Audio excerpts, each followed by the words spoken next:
It is all systems go for the finale at Suzuka. Michael Schumacher's been brilliant in qualifying, but he's had problems in the past.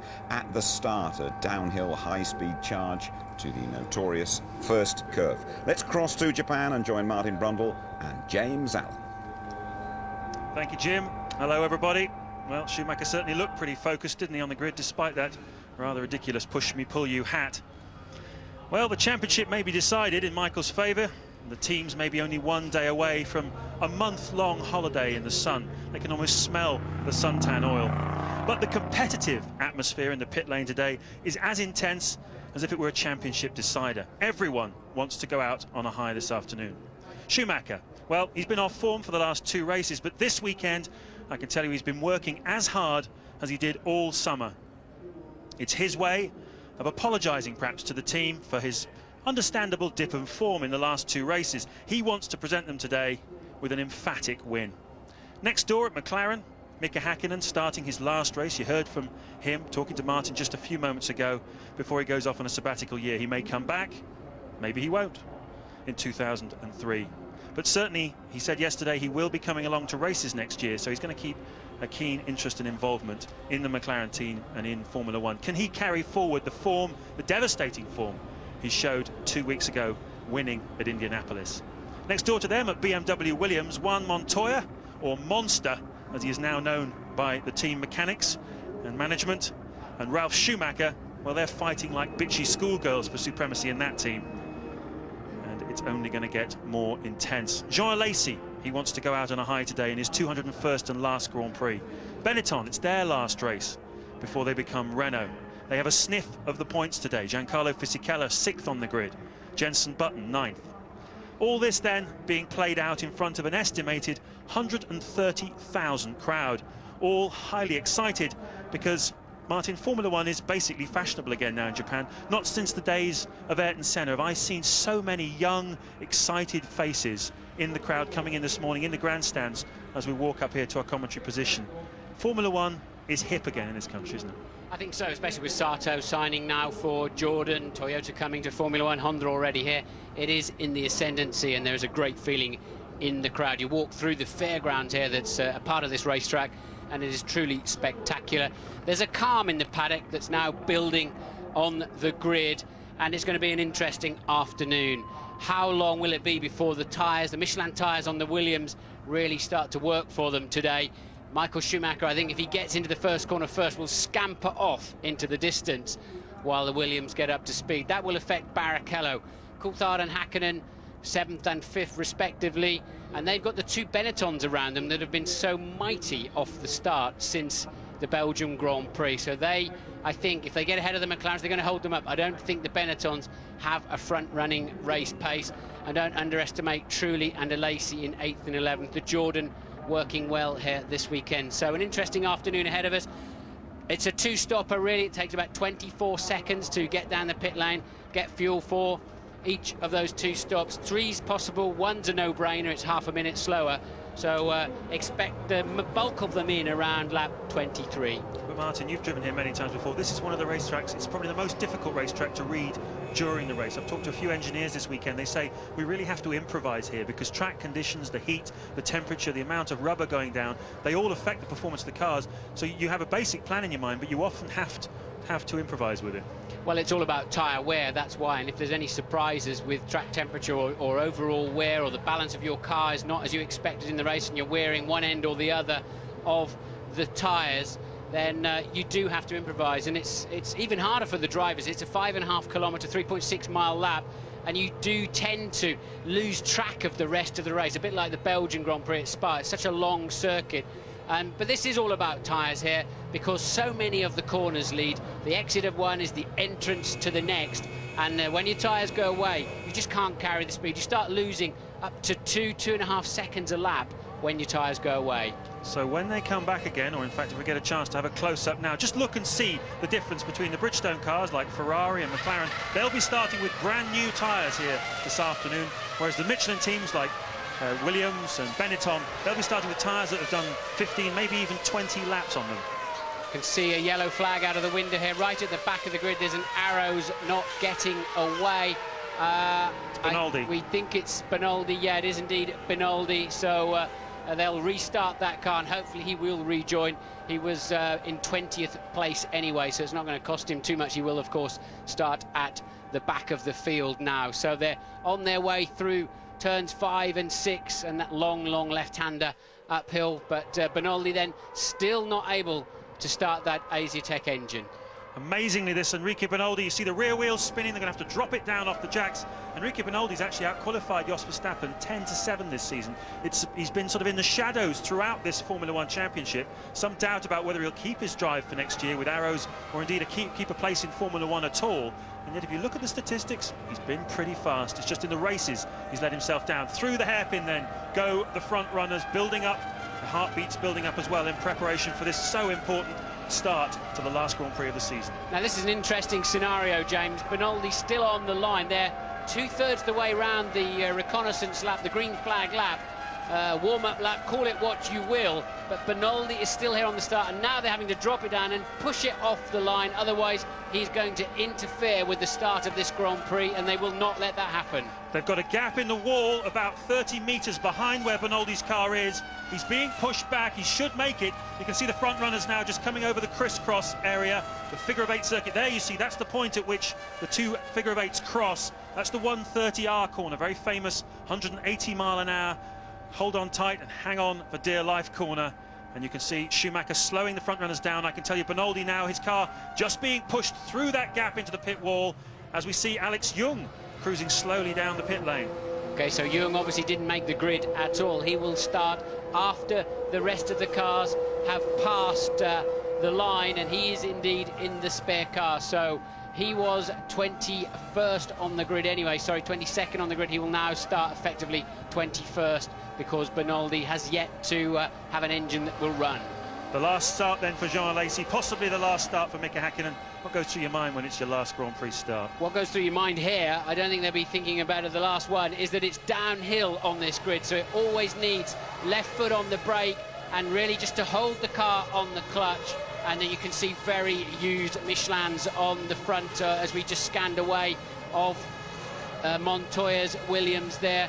Will Montoya beat Schumacher down to the first corner? It's absolutely crucial. Otherwise, I think Michael Schumacher's going to romp away into the distance. But we have seen the Ferrari getting better of recent times away from the line. Mika Häkkinen then, he has a set procedure to go through, a number of buttons to press to activate his launch control. They both looked incredibly cool, didn't they? Schumacher and Montoya, 850 horsepower behind them underneath their right foot. Going to release it any moment now. Any moment now. Off they go! Montoya, great start by Fisichella on the outside, but Schumacher cuts across, as he did to Mika Häkkinen this time last year. He has the honours into turn 1. Montoya leads Ralf Schumacher. The Benetton well placed, as well as Rubens Barrichello. Holds on to 4th place, going around the outside of Ralf Schumacher into the S's. Yes, indeed, both Benettons did fly off the line, and Fisichella ahead of the two McLarens then at this time. But Michael Schumacher easily made it into turn 1. So the first 4 are away, absolutely. First 5, in fact, that's not true. Fisichella is up to 5th. So first 4 away in grid formation, and Fisichella making that crucial move. That's bad news for McLaren. I think that's going to hold them up while they find a way past the Benetton. Yes, they've had many successful strategies here over the years. Look at the gap already that Michael Schumacher has. We're expecting to see those Michelin tyres on the Williams holding him up as Rubens Barrichello attacks Ralf Schumacher into the hairpin. He wants to get past. He's probably running quite light on fuel. He knows his only chance is to get in front of the Williamses in the next 10 laps. I agree with you. I think they will surely have started Barrichello on a very light fuel load in the hope that he can springboard past the Williams somewhere. There's a chance if you get a good run out of that corner spoon and in the slipstream you can pass before 130R. The problem is those BMW Williams are so fast in a straight line. But Barrichello appeared to be in a slipstream position. Yes, indeed he is. We're live on board, and he takes the inside line and 3rd position. So he is light surely, and he did get perfectly in the slipstream. Hakkinen trying down the outside of Fisichella too, not this time around. Great move by Rubens Barrichello. He goes up to third place. Ralf Schumacher down to fourth. Meanwhile, Fisichella and Hakkinen monstering each other as well, while out the front, Michael Schumacher, look at that, 3.6 seconds on the opening lap. Explain that, Martin. Well, he's just so good when there's an uncertain level of grip on a drizzly day or on the first lap of a Grand Prix, the first lap of qualifying. Michael Schumacher has this supreme confidence, and in any event, he's faster around here than anybody else at the moment, and it's no surprise he's pulling away. We did say that, but 3.6 seconds, that's amazing. And the Williams then have certainly got to go through a period of not being particularly fast until their tyres come into play. A lot of controversy here this weekend about the Michelin tyres. They've been performing superbly when they're new. They're almost like qualifiers, but then the teams have been running them in, putting about 60 kilometres onto them, and they've almost gone down to slicks. You can see Juan Montoya's tyres on the grid. They're almost worn down to nothing. We're predicting some possible problems at the end of the race if Williams get a good result today, but we'll see. That's all for the future. For right now, Hakkinen attacking Fisichella. Schumacher pulling away at the front, and Rubens Barrichello now ready to attack, I would imagine, Juan Montoya for second place. Well, the McLaren's not exactly all over the gearbox of that Benetton, are they? And this, the biggest scrap today in the championship is surely between Coulthard and Barrichello for that second place. Coulthard needing it desperately. He's finished third so many times in the World Championship. He wants to step forward. He's playing it all down, but he clearly needs to finish second. But at the moment, Barrichello has to win this race. Michael will let him through, no doubt about it, if they're running 1 and 2 later on. But at the moment, Montoya is in the middle. And did I see? I think Barrichello's gone through into second place. Just out of the corner of the screen, Barrichello made a move into the final chicane. I believe Barrichello is up into second place, yes indeed. Well, the computer agrees with you, Martin. We haven't seen it, but Rubens Barrichello snatches second from Juan Pablo Montoya. It's a Ferrari 1-2 on lap 2. There he is. We think he's got back. He's been retaken. Look, Ralph's got him back again. So Montoya's got him back again. So Montoya back up into second place. Rubens down to third. Well, I'm afraid the Japanese people missed that, but no doubt about it, Barrichello crossed the line in second place, but Montoya having a second go at him up the inside into turn 1, I would guesstimate. Hopefully we will see a replay. That must have been some kind of brave move. On board now with Rubens Barrichello, chasing down the monster. And a spinner, it's one of the Benettons. It could be Fisichella, is it? Yes, it is. It's the lead Benetton, isn't it? So must be Fisichella then. Did he have a tangle with Hakkinen? Oh, we're going to find out. So a lot of questions to be answered here in the opening laps of Suzuka. We're working on the third lap. It's Schumacher leading from Montoya, sorry. The computer still says it's Barrichello, but Montoya is in fact in second place. Barrichello third, Ralf Schumacher fourth, Fisichella was fifth. We wanted to see where he is now. Sixth is Hakkinen, seventh is Coulthard. Now Barrichello not quite as close this time on the exit of Spoon, not as close as he was last time, so I don't think he's going to be in anything like the position to pull off that audacious move, brave move he made last time around into this 130R corner. But that's always the best time to re-overtake somebody, attack immediately, and that's what Montoya did to snatch back second place. We didn't see any of it, sadly, up here in the commentary box, nor did you at home, I know. But Barrichello once again then in the slipstream, but into turn 1 it is much harder. Montoya feeling the need to cover the line, but it's not going to happen this time. And that is the corner, presumably where Montoya made that move. I can tell you it's 140 miles on the entry, 95 on the exit. That's a very fast corner to be re-overtaking somebody. Most of the time it happens under braking, as we saw into the chicane. Well, we saw how fast Barrichello was under braking into the chicane where he passed Montoya, so no doubt about it, he's running a lighter car and has a better car under braking, I'm sure of it. So if Barrichello gets another sniff into the chicane, last chicane, I think he'll be through again. So the winners and losers at the start, Hakkinen down 1 place, Fisichella up 1 place, but we think he's lost that now. Otherwise, Raikkonen did well, up 2 places from 12th to 10th place. He's now got himself up to 9th. He's the big winner from the start as we've got the first pit stop of the day. And that then is a Prost runner who's lost. Frenzen's obviously damaged his nose somewhere. We don't know why or how, but Frenzen in the pits for a new nose. But Fisichella spun between the two Degners, therefore I doubt it was contact with Hakkinen. I'm afraid the Japanese director has missed absolutely everything so far. Fisichella's down to 12th. I think he would have spun by getting too deep into Degner 1, and then you lose the back end. Here is a replay then. Look at both Benettons leaping off the line. Michael fast off the front, covers the inside line immediately, doesn't need to, he realises, takes the normal racing line and already begins to build that amazing lead. Did you notice that Ralf Schumacher thought about going around the outside of his teammate Montoya? As you see it again, he's right around the outside. There is a possibility, but he backs out of it. Montoya was smart there, he just stayed on the straight and narrow line, so there was no chance of tangling. And this then is your leader by 8.9 seconds on lap 5. Michael Schumacher having a laugh. Well, indeed he is. He was having a laugh in qualifying yesterday. 0.895, in fact, was the gap of a second between himself and Juan Montoya in second place. He's multiplied it by 10. And we're only 4 laps into this last Grand Prix of the 2001 season, a season which this man has completely dominated. He described it on Friday as my best ever season, and who's to argue with him? Off form, though, in Monza and America, really back on it here in Japan, no question about that, Martin. I think it's the first time we've really seen Michael Schumacher in easily the best car, really. And, well, look at the points difference he's won the championship by. I think that really demonstrates just how good Schumacher is. He's really, absolutely... And there is a replay of Fisichella. He did get out of shape all by himself into the first Degner and then ends up broadsiding towards the second one, having to just yield to the Jordan. So Fisichella releasing the 2 McLarens. That'll be a relief for them. We're talking about points this year, Martin. 6 more points today, and this man, Michael Schumacher, becomes the greatest point scorer in the history of Formula 1. Overtakes Alain Prost. It's the last record that Prost has clung to with his fingernails, as Schumacher has just grasped them all in this amazing 2001 season. Well, he's about 7/10 faster than Montoya, second place man Montoya in the first 2 seconds of this lap. Let's see what the gap is as Montoya goes over the line now, and it is 9.7 seconds now, so another 8/10 then. That's what Michael's pulling out every lap. When will the Williams have to stop for fuel? But now, look at the 2 McLarens. Suddenly they're released from behind Fisichella.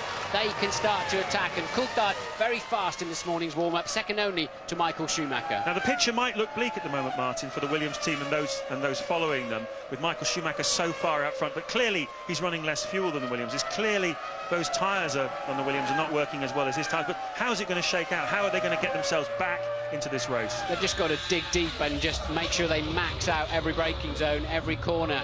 We don't know if Michael's 3 stopping. It's so difficult to judge today because he has been so much faster than everybody else. You would normally say this much extra speed, he's going to stop one more time. Oh, and that's a big accident with a Sauber, and we saw, which corner is that? That is obviously a Jordan of a Lacey. It's a Raikkonen and a Lacey, I believe.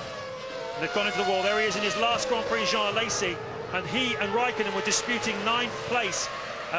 Lacey was just 0.2 of a second behind Raikkonen as they went into that lap. So obviously he's looking back with some concern towards the car of Kimi Raikkonen, and he's out of the car. There he is by the fire station sign. You can see the young Finnish driver, 21 years old, just touching his toes, obviously a bit winded there. Yeah, that's a big accident. Because it's such a close shot, I can't work out exactly which corner it's in. They've gone off somewhere in the first sector, so maybe it's down there in turns 3 and 4 or something. Maybe Raikkonen lost it and Lacey collected him on the way through. Just after loop 11, we're being told, is where he's gone off. So it is that twisty fast section up to the S curve, and they're travelling around about 110, 120 miles an hour through that sequence. Martin told us yesterday in qualifying you don't even touch your brakes through that area, but I bet they clearly had to touch their brakes then. And the wall is so close to any incident you're going to have when you're doing 130 miles an hour. You travel across, you can see just that little bit of scruffy grass, and you're into the wall, and it seems as if Raikkonen, here we go then. So Raikkonen loses it. He does. He puts his left front wheel. Oh, I believe that's in the Dunlop curve, and Lacey did indeed just collect him up. And now we're going to see, well, once again, the tether's not working particularly well. Lucky for Raikkonen, he did not. Oh, look, and a spare wheel going across the track. Amazingly, no, not a spare wheel, but a front wheel. Amazingly, nobody collected it. So I think Raikkonen just hooks his wheels on the curb, and oh no, he lost it on the bump. The back of the car bottomed out in the hollow and took him off towards the wall, and Lacey going off in sympathy and then getting together in a nasty way. Just checking that he's okay. A shake of hands. Raikkonen, a pretty tough guy, a tough character, uncompromising. Well, au revoir, Jean. It's been a pleasure, a great, great pleasure. And it's the first race, would you believe, of the 2001 season that he has failed to finish. Tremendous reliability record this year from Jean Alesi. So badly wanted to go out on a high in Japan, the country which loves him. He's married to a Japanese woman. They have 2 half French, half Japanese children. He's adored here, and you can see on his face the way he feels about his Grand Prix. Yes, he finished all the other 16 races in 2 different cars, of course, with Prost and then Jordan. And here we go. I think what's happened is it's just bottomed out in that dip and unloaded the rear tyres as it's rebounded up. And Alesi then hoping to go round the outside of the spin, but then they collect each other up and start heading for the wall. Look, that could have been so nasty. Martin, this time last year, the last Grand Prix of the season, Johnny Herbert, you can see the wheels flying across the track. And one of those 2 cars, I believe, touched it. But Johnny Herbert this time last year had a big accident on his last Grand Prix after announcing his retirement. Maybe it doesn't pay to announce it before a race. You are tempting fate, I guess, but I have to say that was a big escape for Formula One there. Wheels flying around, Raikkonen's car nearly flying. When it got airborne, it was right alongside Alesi's cockpit. A big save there for Formula One, thank goodness. So, an action-packed start. We're on lap 8 at the moment. Michael Schumacher leading by 10.7 seconds from Juan Montoya in 2nd place. Rubens Barrichello is 3rd, just 1.2 seconds behind him. Ralf Schumacher 4th. Mika Häkkinen 5th, now 16 seconds behind the race leader. David Coulthard is 6th.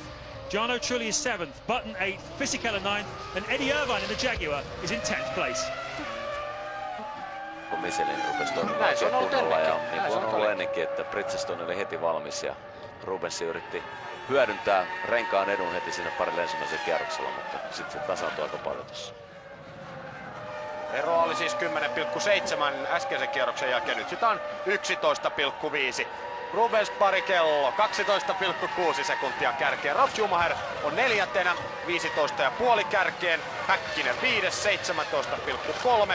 Ja viimeisellä pistetilalla on kiinni David Coulthard. Ja toistaiseksi myöskin MM-sarjan hopea tilalla. Räikkönen valitettavasti pelistä pois, samoin kuin Jean Alesi.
Kauden viimeinen GP Suzukassa jatkuu ja katsokaa, Michael Schumacherilla pettää kontrolli kilpailun kärjessä ja hän ajaa tuon viimeisen sikanin suoraksi. Ennen sitä Schumacherilla lukkiutuivat jarrut jo tuossa yhdessä pitkässä vasemmassa tai tietysti siihen sisään tultaessa, joten pari kappaletta tällaisia ajovirheitä yhden kierroksen aikana, niin se oli tämä paikka, missä jarrut meni. Michael Schumacher is pushing very, very hard. Maybe he's pushing too hard, Martin.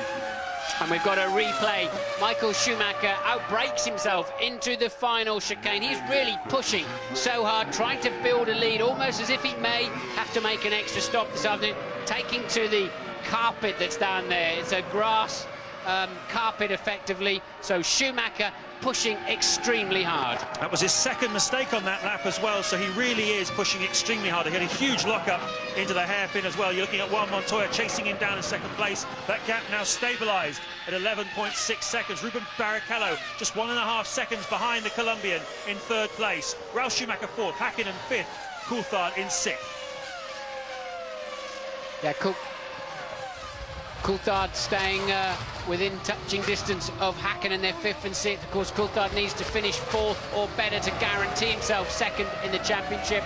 And 3rd place man at the moment, Barrichello, must win the race. So Montoya now just sets the fastest lap of the race so far. A new lap record, a 1:37.551. We've seen this before that happened to Martin. These Michelin tyres, about 10 laps into the race, they start to come into a sweet spot. This is where Montoya and Williams have to capitalise. Possibly that was in Michael Schumacher's mind as well, the knowledge that these Michelin tyres, you can see there, the Williams pit wall, they know what's happening. Montoya knows what's happening. His car is now starting to feel like it's under him, and he's got the hammer down.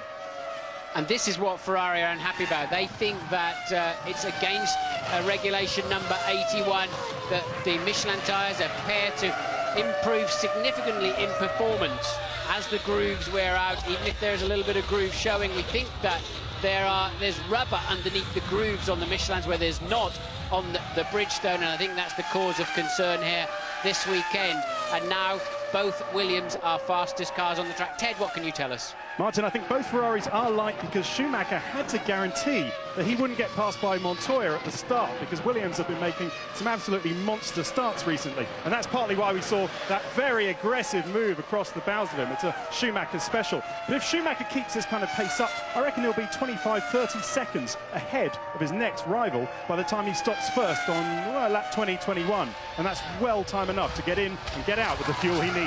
I agree with you to a certain extent, Ted, but for the first time, last time around, Montoya pulled the lead back. Montoya was the faster man. So we'll see. Michael's done a 38.5 on that lap and a 37.7 for Montoya. So that lead is now down to 10.4 seconds. Now, once again, there's a Lacey still making his way back to the pits after that incident with Kimi Räikkönen. Now Montoya is easily the fastest man on the track, and he's pulling Barrichello along with him. So Michael then has, I don't know whether he's overcooked his tyres or what's going on up front, but Michael dropping significant pace. Yes, and the man on the move is Juan Montoya. He's even 0.4 of a second a lap faster than his own teammate Ralf Schumacher. So far in the back end of this season, we've seen the Colombian have the ascendancy in the team. I mentioned before, they've been fighting like schoolgirls. It's the only way you can describe it. Always having a little bit of a go at each other behind the scenes. Ralf Schumacher, going into this weekend, Martin, gave a very controversial interview in one of the magazines in which he said, why doesn't Williams have team orders? We should have a clear number 1 and a number 2. Presumably he was thinking he should be the number 1, otherwise he wouldn't have said it. But surely on this form, Montoya is the top dog in that team at the moment. It's heading that way, isn't it? And when you think this is Montoya's first season of Formula 1, first time ever at a technical circuit like this Suzuka racetrack, very much is. So Montoya, I would say, is beginning to get the upper hand in that Williams squabble. But a little bit further back down the field, then we're looking at Verstappen, Panis, Alonso, which is 14th, 15th and 16th.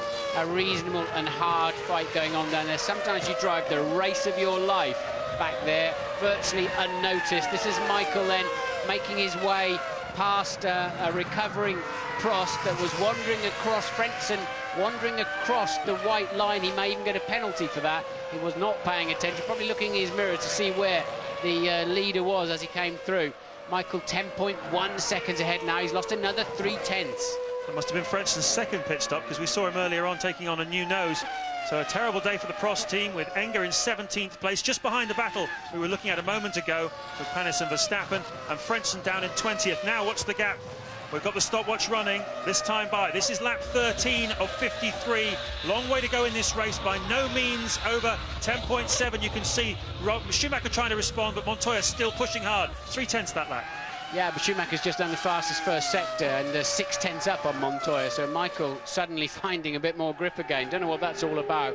I think that was Frentzen's one and only pit stop.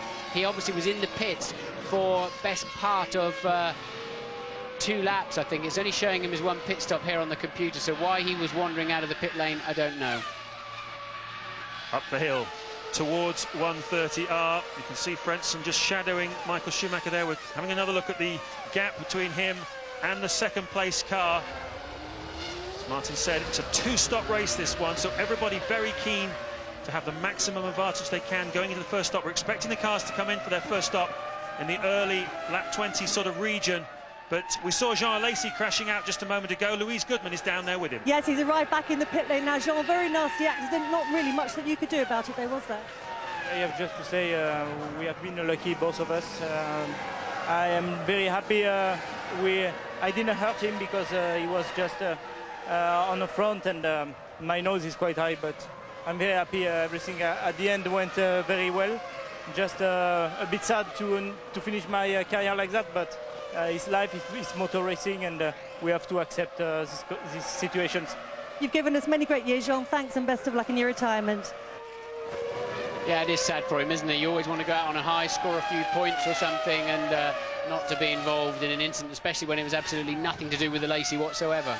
Yeah, on Friday, Martin, he was out there, wasn't he, with very low fuel, brand new set of tyres. He wanted to be top of the timesheets in his last Grand Prix weekend. He knew that Friday was probably his only chance. Lap 14 then, Michael Schumacher. As you see, Montoya, a little bit of a lock-up there himself going into that chicane. There's a Lacey saying goodbye to the Jordan mechanics. He started out back in Formula 3000 racing for Eddie Jordan, and many of these boys worked for him then when he won the Formula 3000 championship with the Jordan Honda team, as it was in those days. They never really got it together in Formula 1, except in this last half season, since Eddie Jordan sacked Heinz-Harald Frentzen just before the German Grand Prix. That's it for Jean. But meanwhile, a great race taking shape here between Michael Schumacher and Juan Montoya. We've seen them fighting in Brazil, we've seen them fighting in Austria, and who knows, we may well soon see them fighting here in Suzuka. Trulli still in 7th place in the second of the two Jordans. Fisichella recovering very well indeed from that spin, now up into 8th place from 12th, so really attacking both his teammate Jenson Button, Eddie Irvine in the Jaguar, who is in 10th, and Jacques Villeneuve. Watch out for Giancarlo Fisichella, he hasn't finished yet. And you can see, I was interested, Martin, incidentally, to see when the cars are practicing, doing their practice starts at the end of the pit lane this weekend, but whenever the Benetton came down there, so many improvements on that car, that the Ferrari and McLaren mechanics would run out, some of the engineers run out to take a look at some of the detailed work on that Benetton. They really have taken a big step forward, haven't they? You sure they weren't taking a look and a listen to the launch control, because everybody now understands that somehow or other Benetton have stolen the march on the launch control systems, and maybe they're out there trying to even record some of the engine note or something to understand why. Michael Schumacher's just set another new fastest T1, Sector 1, last time around Montoya. And look, Michael Schumacher maybe was on a 3-stopper, and clearly then a Ferrari pitting this time around, and they're going to be disappointed then. They're only 10.3 seconds ahead. Yes, if it is Michael, it's very curious indeed. Can't see which engineer looks the more tense up on the pit wall. It's usually the telltale sign of which car is coming in. But Michael Schumacher, is he going to make the dive down? He'll duck off to the right just after he makes the exit from the... No, it's not him. It must be either Rubens Barrichello or a mistake. No, we believe it is Rubens Barrichello. So Michael Schumacher, and we've seen him making up the time in the first sector of the lap. That's really the only opportunity he has, because the Williams car is behaving better in the second and third part of the lap. So it's from here, basically, the next 30 seconds is where Michael has to put the hammer down as Rubens Barrichello comes in from 3rd place. So as we expected then, Barrichello started light to get past the Williams. It worked on Ralph, it worked on Montoya, but then Montoya stole it back again into turn 1, so not quite paying off, and Barrichello then really out of sync, out of phase in this Grand Prix, and that is putting his 2nd place in the World Championship very much at risk, no doubt about it. Yes, he's going to come back around about 12th place, I imagine. Let's see which cars are on the track. One of the Jordans and one of the Benettons going through. That's 7th and 8th place, Trulli and Fisichella. So he slots in 9th, just ahead of Jenson Button. A big loss there for Rubens Barrichello. The strategy does not seem to have worked. It's lap 16. Michael Schumacher leads from Montoya. Then it's Ralf Schumacher 3rd, Häkkinen 4th, and Coulthard in 5th place. Benetton then also ready. Looks like they too are on a 3-stopper. We're on lap 16 of the Grand Prix. 15 laps completed. There's the running order at the end of the 15th lap. You can see for yourselves at the bottom of the screen, but one of those two Benettons is coming in the pits this time. There then is Fisichella with the recovering Barrichello behind him, who has of course just pitted. Barrichello losing once more crucial time then in the traffic. That's the problem. If you get out of phase, you get back onto the racetrack in the thick of it, and they're racing for position, so they're not going to let him through easily, even though he's clearly going to finish ahead of them in the Grand Prix. Now, bear in mind that Rubens Barrichello's just taken fuel on as he gets a good drive out of that corner. Yeah, he'll easily pass him down the straight and gets position down there into... No, he hasn't done so. Why is that? I thought he would easily breeze past him there. Remembering, of course, though, that Barrichello has just taken on some fuel, but I still expected him, and now he's going to go up the inside, and Fisichella sensibly yielding. Well, he may be coming into the pitch. There he goes. So it would have been very foolish to do anything other than yield. And so does Jarno Trulli. So the 7th and 8th place cars both dive in on lap 17. This is early for a two-stop strategy, but they're racing each other for position. Both want the points for 4th place in the championship. Try and overtake Sauber, who are nowhere today. Massive relief there for Barrichello then to see both those cars pit ahead of him. He'll be so happy heading down to turn 1 with clear track in front of him. And obviously then the Jordan, it is a difficult pit lane there because there's a rain gully in the middle of it. Jordan then staying ahead and keeping that position. Yes, indeed. It's the order they came in Trulli and Fisichella. They'll have dropped down to about 13th or 14th place now, but hasn't Rubens Barrichello got himself out of jail there? He was languishing behind the 8th and 9th place cars. Now he's up to 6th and attacking, well, he will be attacking soon, David Coulthard, as the leaders will be thinking soon about getting into their pit stop sequence. Olivier Panis there pitting from 17th place. Another fairly ignominious afternoon, really, for the BAR team. Jacques Villeneuve down in the lowly 11th as well. BAR really have had a difficult end to the 2001 season, but there it's a long stop as well from the looks of things for Panis. That's really not the way you want to do things on a Sunday afternoon. Surely, as he's on lap 18, they can change Michael onto a two-stopper anyway, can't they, James? They should be able to, having got this far, whatever strategy they were on, they should be able to squeeze him now onto a two-stopper.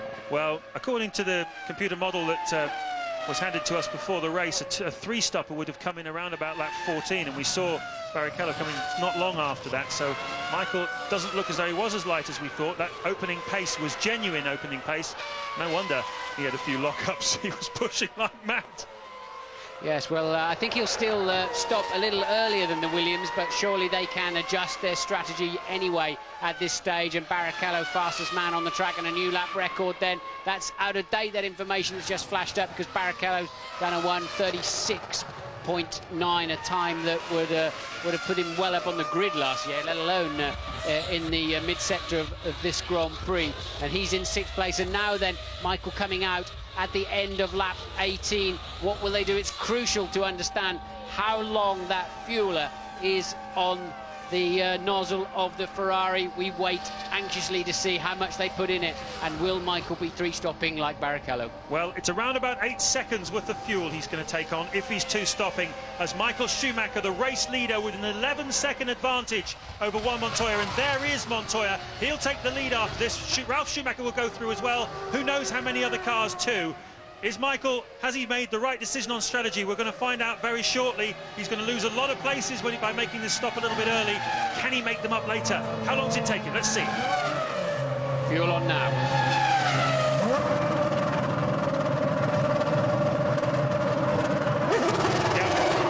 Sure, well, that's a short, isn't it? He'll be in again quite early on. And look, who is that going through? That is the McLaren of Hakkinen.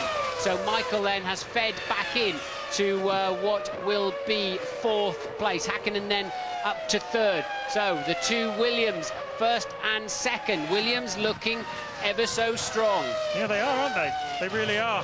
Some long faces over the weekend, but you just get the feeling that Williams, they were saying, paying lip service. You heard Ralf Schumacher in the introduction saying that Michael was on a planet of his own, as you see Juan Montoya just locking up that tyre there. But in fact, Williams have been quite confident themselves throughout the weekend. Montoya particularly confident. He really is riding on a crest of a wave at the moment. Feels that the car is performing the way he wants to. He's got a handle on Formula One. He's got supremacy over his teammate, and he's on the attack. How far behind him is his teammate, Ralf Schumacher? The answer, 5 seconds. And we're working on lap 19 now. So when are Williams going to make their stop? Only 2 retirements so far then. Raikkonen and Alesi, of course. Raikkonen spinning off after his car bottomed out in the long uphill left-hander of the Dunlop curve, and Alesi collecting him up on the way through, sort of spinning off or crashing off in sympathy. The only 2 cars out of this race, so 20 runners remaining. Now we know a bit now, don't we, Martin? Same from last year. Do you remember when Hakkinen made the first stop and he blinked first? We saw how much fuel went into that car. Now we know how much fuel Michael Schumacher's got in the car and how far he can go on it. So Louise Goodman has some news for us, though. Well, yes, I was going to try and catch a word with Kimi Raikkonen, who you're just talking about, after that massive shunt which ended both his and Alesi's race. Ironically, Kimi was one of several drivers who came to Jean on the grid to wish him luck in his last race. As we saw, that all came to naught. No sign of the Sauber driver, though apparently he's been taken off to the medical centre, complaining of head and neck pains. Now, we saw him walk back to the pit area, so obviously not too bad, but I'll try and bring you some more news on that and get you updated. Thank you, Louise. Well, we reckon about 18 laps worth of fuel went into that Ferrari of Michael Schumacher's. So, bearing in mind he stopped on lap 17, well, you get an idea of when he might come in again. But, of course, Williams know that information as well now, and they can use it. Jacques Villeneuve, though, in the pits. Yes, they'll have to put a lot of fuel in Michael when he comes in next time if he's going to make just one more stop in this Grand Prix, which surely is the right decision. It'll leave him a bit heavy at the end and a bit sluggish, but he'll need track position. And Ralf Schumacher then about to lap what must be Frentzen and Verstappen, I think, fighting over 17th and 18th. A long way down, they've both made one pit stop, and there is Michael then with Hakkinen, of course. So Michael Schumacher was 0.4 of a second behind over the finish line last time around. Looks about the same now, doesn't it? Michael getting held up behind the McLaren. That has not worked out well for him. Both Ferraris are stuck behind both McLarens at the moment because Barrichello is also stuck behind Coulthard, and so close coming out of the chicane down the hill. Surely Michael's going to have a good stab down into turn 1, and we know he's blindingly fast down there. Will Hakkinen give him any space at all? And the answer is no way, thank you. Might be my last Grand Prix. You might have been my arch enemy in the last few years of my Grand Prix career. You are not coming through, mate. Great stuff by Mika Hakkinen. What a fighter. There are plenty of people in the Formula One paddock who believe we have not seen the last of Mika Hakkinen. He had a press conference yesterday in which he said that he would love, believe it or not, to see his son Hugo take up kart racing in the future. He wants a Hakkinen dynasty, and he wants more Formula One championships and all the rest of it. Williams, though, getting ready. This is lap 21, so quite an early 2-stopper for Williams, and look at how tired those tyres are already, just going on to the car for the next stint.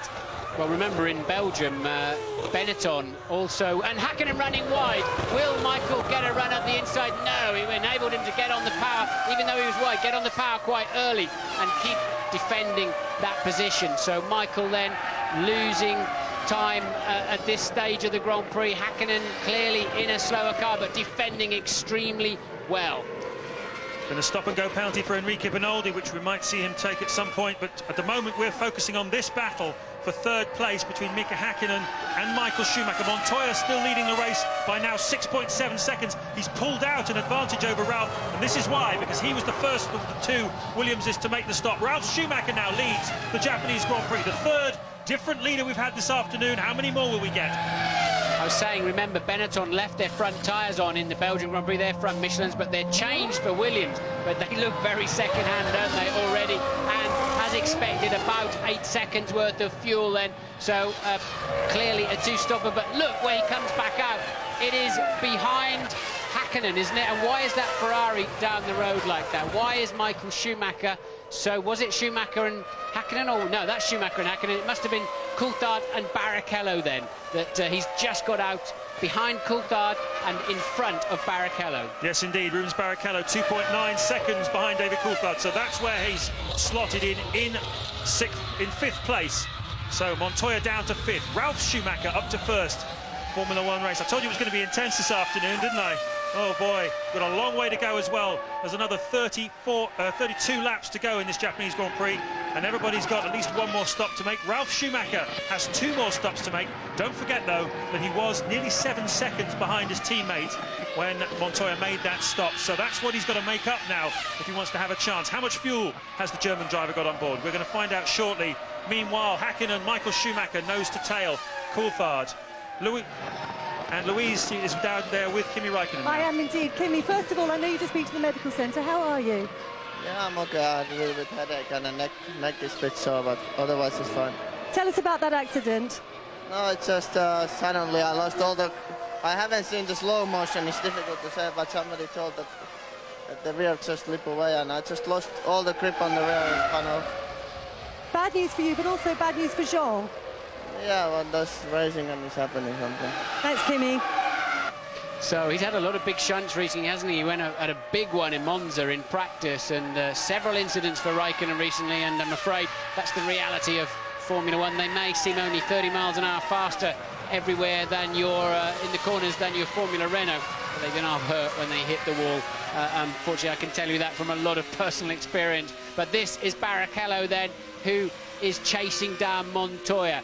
We think Barrichello's got to stop twice more, Montoya just the once more. So that emphasises how good it's looking for the Williams team. It really is. It's come to them. The way Grand Prix racing can start to look as though somebody has the upper hand. He just drove over the bump there, which Raikkonen crashed on. You could feel the camera just shaking as he went over it there, but you can see the pendulum swings in modern Grand Prix racing. It's fascinating. You'll never be sure. But meanwhile, the Williams mechanics are now ready for Ralf Schumacher. This is lap 23. He's bang on target for a two-stopper. Yeah, classic, absolutely perfect two-stop strategy to come in at the end of lap 23. And just mind-blowing how they changed direction in the Formula 1 cars now with the softer tyres they're running this year and the way they've developed the cars. It's just breathtaking to see how aggressive the drivers can be on the steering wheel. And of course he takes to the pit lane. We're looking for a white line down there near the white bridge over the track. There it is now, and he has to be on the speed limiter. Yes, and the mechanics have to be on their toes as well, because he's going to take out 24 seconds, and this is the man he's got to get back out in front of, Rubens Barrichello. Can he do it? If he doesn't, he'll be down in 5th place, and it's not at all what Ralf Schumacher wants. Montoya, his teammate, is in front of Barrichello. What's going to happen? Can he get out in front of the Ferrari? No chance. Montoya goes past now, Barrichello goes past, but don't forget Barrichello has to stop a second time. Coulthard into the pit lane. David Coulthard into the pit lane from 5th place. Ted. Coulthard surprising even Ted, then hopefully he didn't surprise the McLaren team. I'm sure he didn't, because to say again, that is the optimum time to run this race, to stop for the first time at the end of lap 23. And there you can see clearly then Montoya still ahead of Barrichello. And we have a 4th different race leader for the afternoon. We're on lap 24, and now Mika Häkkinen is leading the race with Michael Schumacher just 0.6 of a second behind him, with Montoya a further 6.8 seconds down the road. It's shifting a lot at the moment. This is the period of the race where things have to be done. This is where the work really has to be put in. Montoya, Häkkinen and Michael Schumacher all very anxious to win this race, and there's a few others that would like to do it as well, but those three are the likely possibilities. Coulthard has pitted, Häkkinen still has to come in. He's the only one of the front runners still to make his stop. But you're looking though at the battle for 3rd place between Montoya and Barrichello. I think that's a bit out of date, that computer readout on your screen, because Ralf Schumacher has of course pitted and is now behind these runners. It takes about a lap for the computer to catch up and sort itself out. Montoya kicking up the dust in 130R. Rubens has that tighter line under braking on the way in, and that will be Häkkinen, your 4th race leader of the afternoon, pitting for the first time. Ted Kravitz. Okay, yes, you've got me now this time, Martin. This duel between Mika Häkkinen and Michael Schumacher, the old rival, suspended for just a moment now as Mika Häkkinen comes rocketing into his pit box. A brand new set of Bridgestones go on. The fuel hose is on, no problem. A very worn set of Bridgestones off. He lights up the rear tyres and he's off. What's the time? It's a good stop. 7.6 seconds is the time, Ted. So yes, a very good stop for McLaren, and that will keep Häkkinen clearly ahead of David Coulthard. So we now think Michael Schumacher leads from Montoya and Barrichello. Palautuuko vauhti sille tasolle, mitä se olikin? Siinä järjestys siis 24 kierroksen jälkeen. Schumacher johtaa ennen Montoyaa, tallikaveriaan pari kelloa. Ralf Schumacher 4. Häkkinen 5. David Coulthard 6. Eddie Irvine 7. Eli tuo järjestys varikkopysähdysten jälkeen on suurin piirtein se, mitä se oli ennen niitäkin. Ainoa ero siinä on, että Rubens Barrichello on nyt Ralf Schumacherin edellä. Montoya on 2. Siellä on Rubens Barricellon tietysti tehtävä jälleen kovaa työtä, että pääsisi Montoyan ohitse, koska nyt David Coulthard on sillä sijalla. David Coulthard on sillä sijalla, jossa hän tulee putoamaan MM-hopealta pois, jos Rubens Barrichello voittaa. Eddie Irvine keskeyttää, mutta meillä on myöskin tietoa Timo Pulkkinen Kimi Räikkösen keskeytyksen syistä. Kyllä joo, tapasin Kimin tuossa hetki sitten. Hän tuli tuolta lääkärin tarkastuksesta ja valitteli vähän, että päätä hiukan särkeä, mutta eikä se mikään ihme olekaan tuollaisen mällin jälkeen. Sauberilla epäillään ja Kimi itsekin epäilee, että takajousitus petti ja hänellä ei ollut siinä oikeastaan mitään tehtävää, että se lähti sitten saman tien varoittamatta heti ja siinä ei Kimi ehtinyt ajatella eikä miettiä yhtään mitään ennen kuin oli siellä romulla ja... De stop heeft Jos toch wat verloren ten opzichte van Alonso en Enge. Want voordat hij naar binnen ging zaten die hier gewoon nog achter. Wow, van zijn lijn af daar. Oh ja, komt door die witte poeier. Oh, dat scheelt maar een haartje daar. Rubens Barrichello. Die in mijn zin Thomas Enge daar tegenkwam. Blijft lastig te zien welke van de drie het was. Frentzen geweest. Nee, Enge. Frentzen zit verderop.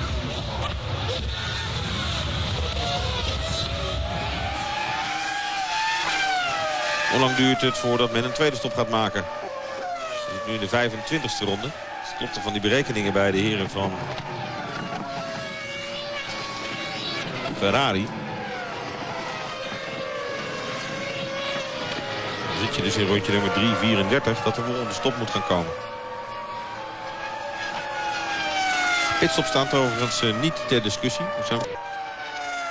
Lap 26 of the Japanese Grand Prix, the final round of the 2001 Formula One World Championship. Michael Schumacher is just 6.3 seconds now ahead of Juan Montoya. So the Williams driver has cut the deficit that Schumacher had built up between himself and the Colombian in half in the last 8 laps. A tremendous effort by Montoya. He's pushing very, very hard. Schumacher responding as well. You can see Rubens Barrichello there on your screens in third place, just 1.4 seconds behind Montoya. Ralf Schumacher is still fourth in the second of the two BMW Williamses. Mika Häkkinen made quite a late stop. He's pushing hard though, and he's in fifth place ahead of David Coulthard. We've lost Eddie Irvine though during the break. He just retired in the Jaguar, pulled into the pits, got out, and that's the end of his season. But look at Montoya pushing hard. And an incident involving car 5, that's Ralf Schumacher, under investigation by the stewards. I hope he hasn't run over that white line again like he did back in Nürburgring. So for whatever reason, Ralf Schumacher, currently running fourth, is under investigation. Montoya second then. Remember, he stopped some 6 laps later than Barrichello, so he's got 6 more laps worth of fuel on that car. He is in a classic 2-stopper. We think Barrichello is really out of sync. It's really, I think it's between Michael and Montoya, the start. Michael Schumacher, Montoya, and Ralf if he doesn't get too heavily penalised for something. There is one other possibility, Martin, and that is that Montoya had a normal 2-stop amount of fuel on board, but that the Ferrari strategist had seen he was in traffic, brought him in and got him back out into some clear air. Didn't quite pay out that because, in fact, he found himself behind 2 cars fairly quickly. So that's probably not all that likely. It tips it in the balance of probabilities then towards him being on a 3-stopper. Very difficult to tell at this early stage though. Michael Schumacher crossing the line, beginning of lap 28. What's the margin? Stays at around about 6.2 seconds over Montoya. And we've seen the Colombian pushing very, very hard when the car is full of fuel. He seems to have tremendous car control, this young man. Nothing seems to faze him. No pressure that anybody can throw at him seems to put him out. Louise is in the pits with Eddie Irvine. I am indeed, Eddie, out of the race and in rather frustrating circumstances as well, I understand. Yeah, we've done everything we need to do. We'd jumped both Benettons and, you know, that from then on it was going to be... We'd done all the hard work and the rig's screwed, you know. So what exactly happened? Because you came in for a pit stop and then you came back in again straight away. The rig's screwed, it's not working, there's no fuel. The rig's broken, it's not working, there's no fuel. Thanks, Eddie. What Eddie means is they can't get fuel into the car. Surprised they haven't got a spare one hanging around or using De La Rosa's or something like that. It seems an unusual reason to be out of the race. Maybe it's the nozzle in the car that's got a problem, because surely they would have used one of the other fuel rigs. De La Rosa is down in 12th place, having just pitted, and apparently I'm told it is correct. It was a problem with the car, not the fuel rig itself, as Eddie was explaining. And a stop-go penalty then for cutting the chicane with advantage. Ralf Schumacher, unseen by us, has jumped across the chicane, taken an advantage or saved a place somehow, and will get a 10-second stop and go. That will cost him about 26 seconds in total. It will indeed, and it'll drop him down behind Mika Häkkinen and David Coulthard. So a little bit of a present for Häkkinen on his final Grand Prix. He doesn't have to worry anymore about Ralf Schumacher. But Montoya just getting around Alex Jung in the second of the Minardis, the young Malaysian driver who joined that team late on in the season. There is Ralf Schumacher. How many laps has he got before he has to come in? Is it 3? He can 3 laps, yes. He must come in within the next 3 laps, and to take that penalty at their discretion. He will stop at his pit, and he will be controlled by his own people. Lap 29 then, high drama here at Suzuka. We had a big accident at the start. For those of you just joining us, involving Kimi Räikkönen and Jean Alesi in the early stages, I should say, rather than at the start. Michael Schumacher got the drop. We've had 4 different race leaders: Schumacher, Montoya, Ralf Schumacher and Mika Häkkinen. But Ralf Schumacher now putting himself pretty much out of contention as far as a race win goes by having got that stop-and-go penalty. There is confirmation of it on your screens now. So the fight for victory as we work on lap 29 is between Michael Schumacher, Juan Montoya, and to some extent Rubens Barrichello. And Ralf will be frustrated, to say the least, about that. He's just homing in on Barrichello, third place man Barrichello. So Ralf, as you said, puts him, I think, way out of contention, because the McLarens are 11 and 17 seconds behind him.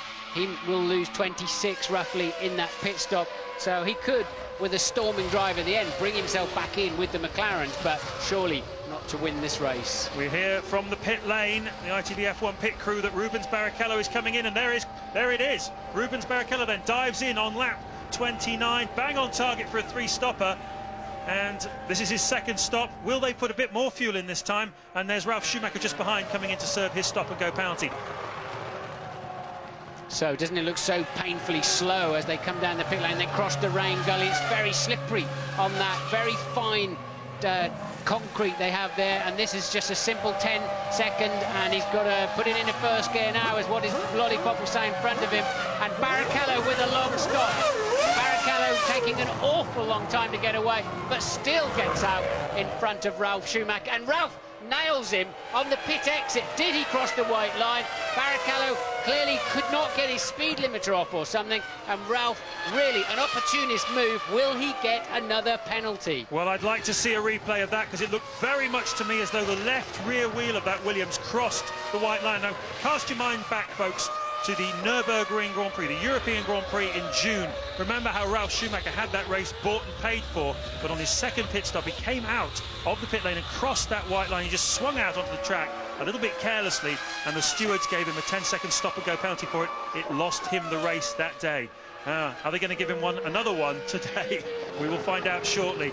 Verstappen also under investigation now, but he's down in 15th, hardly a contender in this Grand Prix, but I would assume for similar circumstance. So this is lap 30. Michael Schumacher leading by 6.4 seconds ahead of Juan Montoya.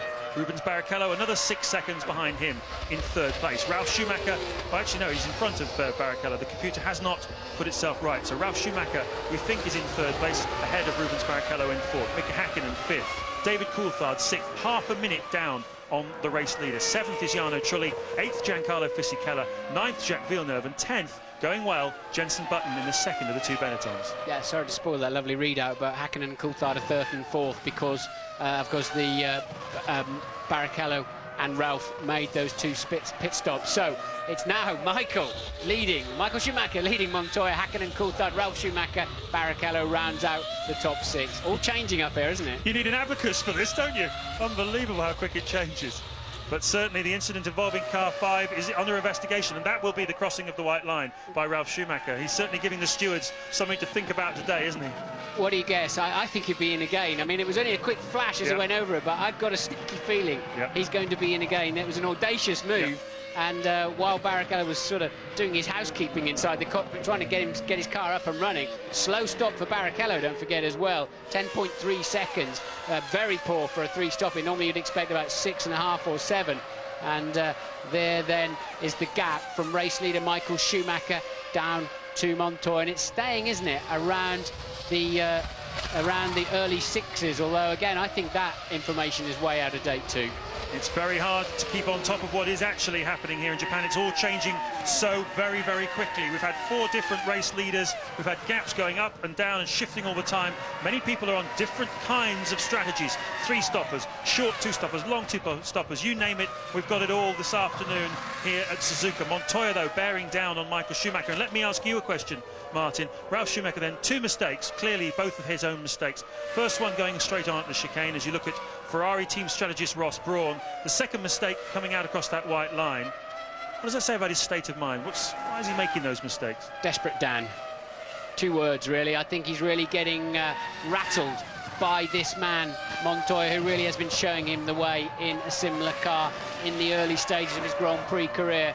And Montoya, the gap still 6.5 seconds to Michael Schumacher. Lap 32. Michael Schumacher 6.5 seconds in front of Juan Montoya as the Williams strategists try and figure out how to get in front of him. Häkkinen 3rd, Coulthard 4th, Ralf Schumacher 5th and Barrichello in 6th place.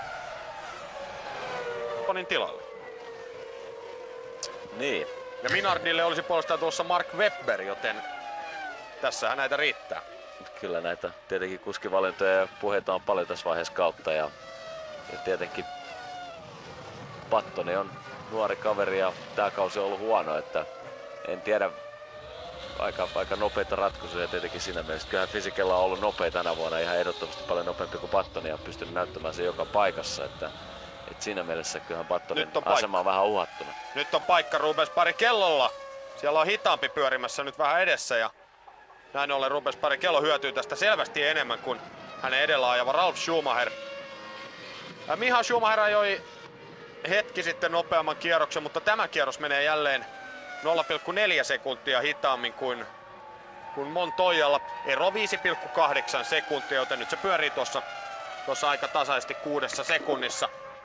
Ja nyt pääsee erittäin lähelle Rubens Barrichello ja ottaa jälleen tuo sisämälinja ja painaa ohi. Kyllä, Rubens Barrichello menee ohi vai meneekö? Ralf Schumacher ehdottomasti tultava. Nyt on tultava stop and go. Tuosta jos ei tule, niin sitten ei kyllä tule mistään. Ellei sitten Ralf Schumacher ymmärrä päästään Rubens Barrichelloa. Se näyttää sieltä brassi, että johan on markkinat ja vielä peittelee, mutta päästään ohi. Päästään ohi, näin se pitää tehdä, hienoa. Nostamme hattua Ralf Schumacherille, joka älysi tilanteen ja näin ollen menettää asemansa tuossa paikassa. Hyvin oli kyllä erikoinen ratkaisu Ralfilta, ettei päästänyt aikaisemmin. Tuossa paljon enemmän menettiin aikaa kyllä tossa ohituksessa, kun olisi päästänyt saman tien ohi ja jatkanut perässä, niin sikanin jälkeen niin se olisi ollut kyllä huomattavasti helpompaa tämä homma. Kyllä, mutta osoitti pelimiehen merkkinsä tuossa ja tajusi tilanteen. Ilman muuta stop and go tulee. Ferrari kun on tilannut lippiksi ja on näköjään tullut tuplamäärä lippuja, on pitänyt kiinnittää tuonne takaraivoon. Lippistoimittajalle sattunut laskuvirhe paholla. 5,8 kärkikaksikon ero. Vain 21 kierrosta enää jäljellä. 21 kierrosta jäljellä. Häkkinen 18,5 sekuntia. Tässä tämä tilanne uudestaan. Ja Rubens Barrichello toinen ohitus jo tässä samassa paikassa. Ja ollaan puhuttu vähän, Rubens Barrichelloa ollaan pidetty tuollaisena vähän ehkä löysänä kuljettajana, mutta kyllä tämän päivän ohitukset ovat olleet kisan ylivoimaisesti parhaita. Hienoimpia ohituksia. Yksi ohitus siellä nopeassa vasurissa, sitten yksi tässä ja nyt toinen periaatteessa ohitus Chikaanissa, ainakin sinne sisälle työnnetään. Ja tietysti se kertoo sen, että kyllä Formula 1:lläkin pystyy. For crossing the white line, yet again jumped the chicane and kept a position. So Ralf really in trouble this afternoon. That was a fabulous move by Rubens Barrichello. He's certainly on top of his game at the moment. But Ralf Schumacher has so much to answer for in front of the stewards a little bit later on this afternoon. Louise Goodman, what can you tell us? Well, I just popped my head into the Williams garage to see if they were indeed expecting a visit to the stewards for that overtaking move. Appeared like a complete no-brainer, but according to the Williams guys, Rubens Barrichello actually backed off as he was exiting the pit lane, so Ralf was really forced to overtake him to avoid going into the back of him. Martin, you're pulling a funny face. Yeah, because I'm laughing. It's That's a good one. He backed off. Yeah, sure. But I think Ralph, by Rubens getting through in turn 1, Ralph might just get away with that. But he's still under investigation anyway for crossing the white line on the way out of the pits. But it's a question of, they would say that, wouldn't they, I think. And Jarno truly pitting. He was in 9th when he went in. Villeneuve's up there in 8th place now, having a reasonable afternoon quite quietly. Jenson Button is in 10th place. Again having a tidy afternoon, but teammate Fisichella up in 7th. Nick Heidfeld just on the bottom of your screen in the second of the two. Sauber's rejoining after his second pit stop. He's down in 11th place. We're looking down at Juan Montoya, and Ralf Schumacher had a bit of a roasting from Frank Williams and Patrick Head after the American Grand Prix. He was seriously underperformed there on a 2-stop strategy. All weekend the team had said he wasn't really at the races at all, and they had a very serious set 2. Interestingly though, this weekend in the press briefings that Frank Williams and Gerhard Berger of BMW have given, they've said that they've really backed Ralph up going into this weekend, because most of the media are really talking up Juan Montoya at the moment. In fact, I think everybody who loves Formula 1 is talking up Juan Montoya and talking down Ralf Schumacher. Very interesting to see the support there from Williams. As you can see, the back markers just making some passes amongst themselves. The support from Williams towards Ralf Schumacher. Lap 35 then. Michael Schumacher leading Montoya. The gap stable at 6.6 seconds. Nothing, it seems, the Colombian and the Williams can do will get him closer to the reigning world champion. Hakkinen 3rd, Coulthard 4th, but they're 26 seconds down the road. Yes, but that 4th place is all Coulthard needs to secure 2nd in the World Championship, especially with Barrichello running behind him. And they've all got to make one more stop yet. I'm still convinced they can fuel Michael to the end. Rubens stopped too early on lap 15 to make that happen, in my view. But again, a reasonable stop for Villeneuve then. His 2nd of the afternoon. He came in from 8th position. If things stay as they are, just looking at the other scores that need to be settled here this weekend, as you can see, Villeneuve blending back in right in front of the race leader, Michael Schumacher, who hopefully will smartly get out of the way. Indeed he does. And Schumacher then about to lap everybody up to Jarno Trulli, would you believe? Trulli on a 3-stop strategy as well. And certainly the 3-stoppers this afternoon do not seem to have had the advantage. But if everything stays the way it is, just talking about the championships and scores being settled, Sauber looks set to finish in 4th place. We saw Nick Heidfeld a moment ago. Pretty good effort this season by the Sauber team. And no threat at the moment from BAR or Jordan, who are the 2 teams that had a potential opportunity to get ahead of them. Now then, what's the news? 10-second stop-and-go penalty for car 14. And that is Verstappen. That's for overtaking on the formation lap. It's taken them a while to suss that one out, hasn't it?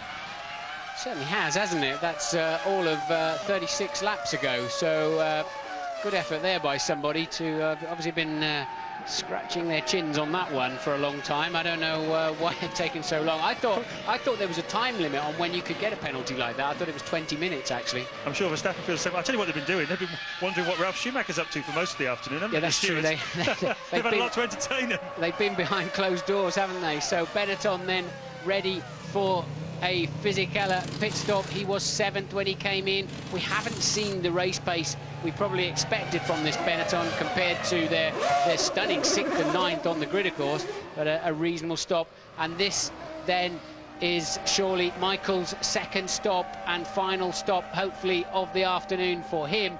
And approaching the pit garage. It's a long pit lane here in Suzuka. It's quick in. It's a long way down, and they've flipped it around this year, so the front runners are all down at the far end, and of course it is Michael Schumacher. What are they going to do about this? I think they're going to have to put a good 9 seconds worth of gas in it this time around, otherwise he'll be going for a splash and dash at the end. Well, no, that's enough. That's about 50 kilos of fuel, I believe, that's gone in. Is he going to rejoin in front of the McLaren? He can't cross that white line, and Hakkinen sweeps through into 2nd place. Michael Schumacher then down to 3rd. Juan Montoya is once again the leader of this race. That's the 2nd time this afternoon then that Schumacher's pitted and just come out behind Mika Hakkinen. Remember, they're having a real old ding-dong battle until Hakkinen pitted. So and this really plays into Montoya's hands now, doesn't it? He's got a car between himself and the erstwhile race leader Michael Schumacher. This is the 6th change of leadership so far this afternoon, and this is Montoya's opportunity. We saw him pitting later than Michael Schumacher first time round. Michael Schumacher made his first stop on 17, Montoya on 21. That's 4 laps now in which Montoya has an opportunity to win this Grand Prix, his second Grand Prix of the season, if he can do it. Fantastic stuff. Yeah, it's a really difficult one to call this afternoon, but clearly Montoya needs to pump some stunning laps in now up till his stop. Tell you what, there's not going to be much gas left in that Ferrari at the end of the race. I think they've been absolutely on the limit of how much fuel. I expected a half-second more fuel in that on each of his 2 stops so far, but there then is your race leader, Juan Pablo Montoya. He has cleared the traffic. Let's see what it cost him in lap time. He's been lapping in the 1:37s, and this time around it's again a mid-37, so the traffic cost him absolutely nothing. Montoya needs to put in 4 or 5 stunners now, and he can win this race. He really does. We're waiting to see what the gap is between him and Michael Schumacher when Schumacher crosses the line this time, because that'll give us an indication of whether he already has enough time to make that stop, or exactly how much he's got to make up in order to make it stop. 21 seconds at the moment Montoya has. He's going to need 24 to safely come in and make a stop. That's the target. A lot of traffic though, and I'm hearing that Williams are coming out into the pit lane. We think it could be for Montoya because it's not working out. When he needs clear track, he's already passed one car. Here's another now. Didn't cost him much time, but there's yet another Jordan in front of him, so maybe they're going to play a tactical move and bring him in slightly earlier. A moment ago, Martin, I'm sure I heard you say you expected to see a half-second more fuel going in. I mean, half seconds are what we talk about on racetracks in terms of what you need in qualifying. We talk about refueling, I mean, that really is marginal, isn't it?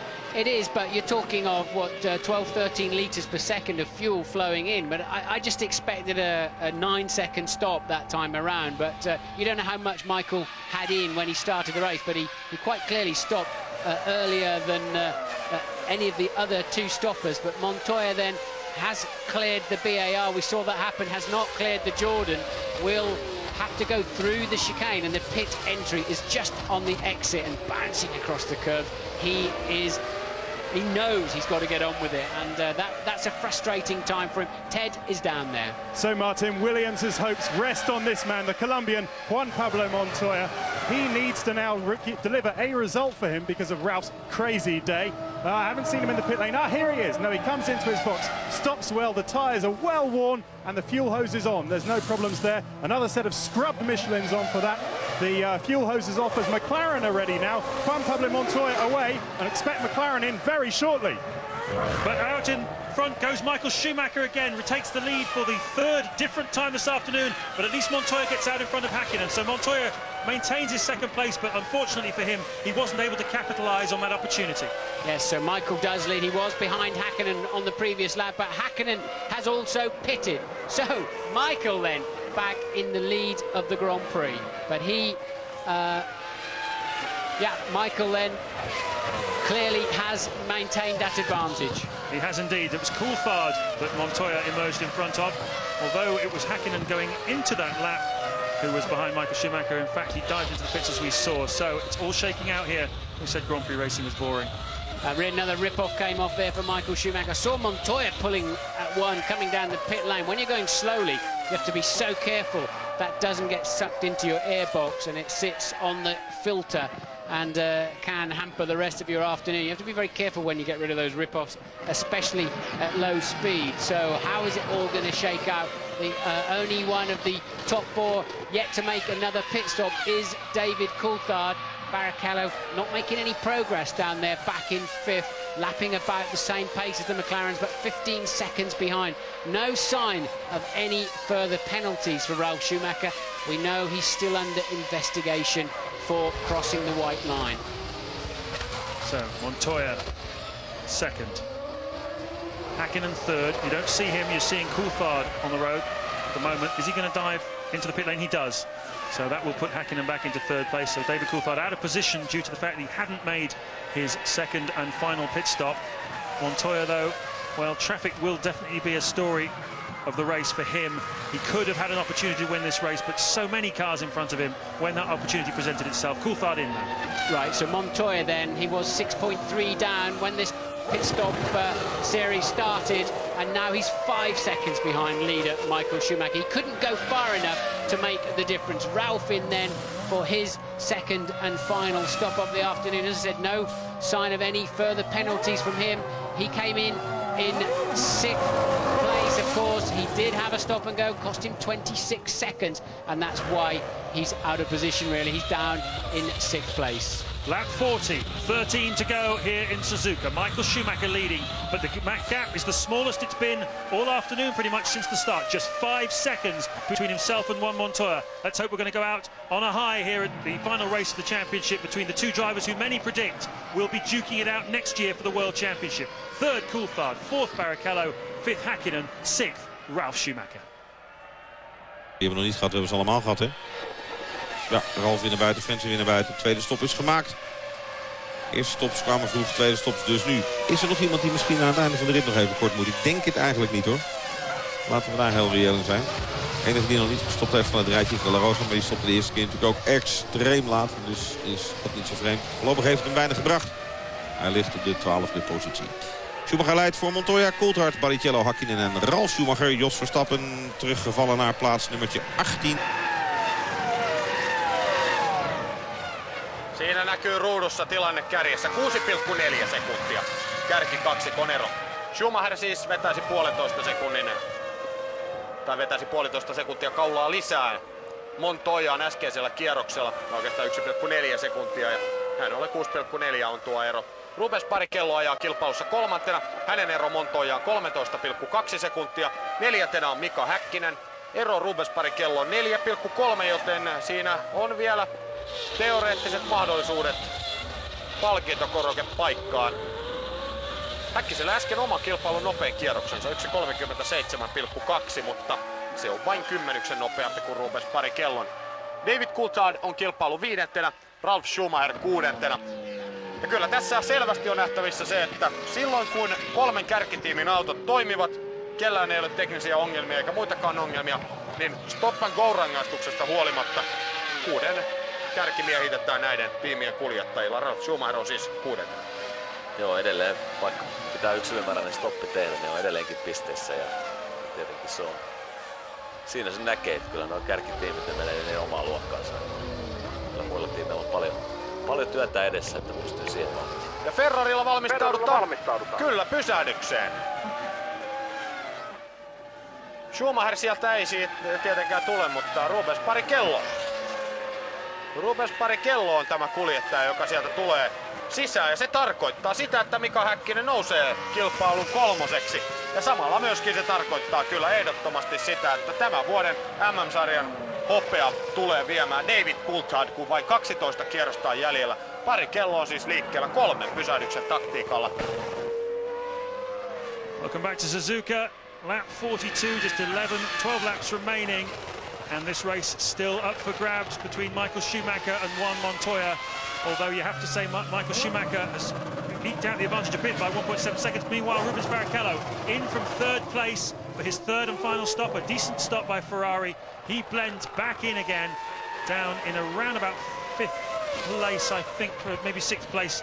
We'll find out when the computer sorts itself out. There's Mika Häkkinen. Now he's promoted to 3rd place, a podium position possibly on his last Grand Prix outing for a little while. He's been on the podium here for the last 6 years, Mika Häkkinen. Is he going to make it 7 in a row? A terrific drive by him today, but unseen really to a large extent by everybody else. Led the race very briefly during Michael Schumacher and Montoya's pit stops. Never quite a contender for victory, but going well in 3rd place.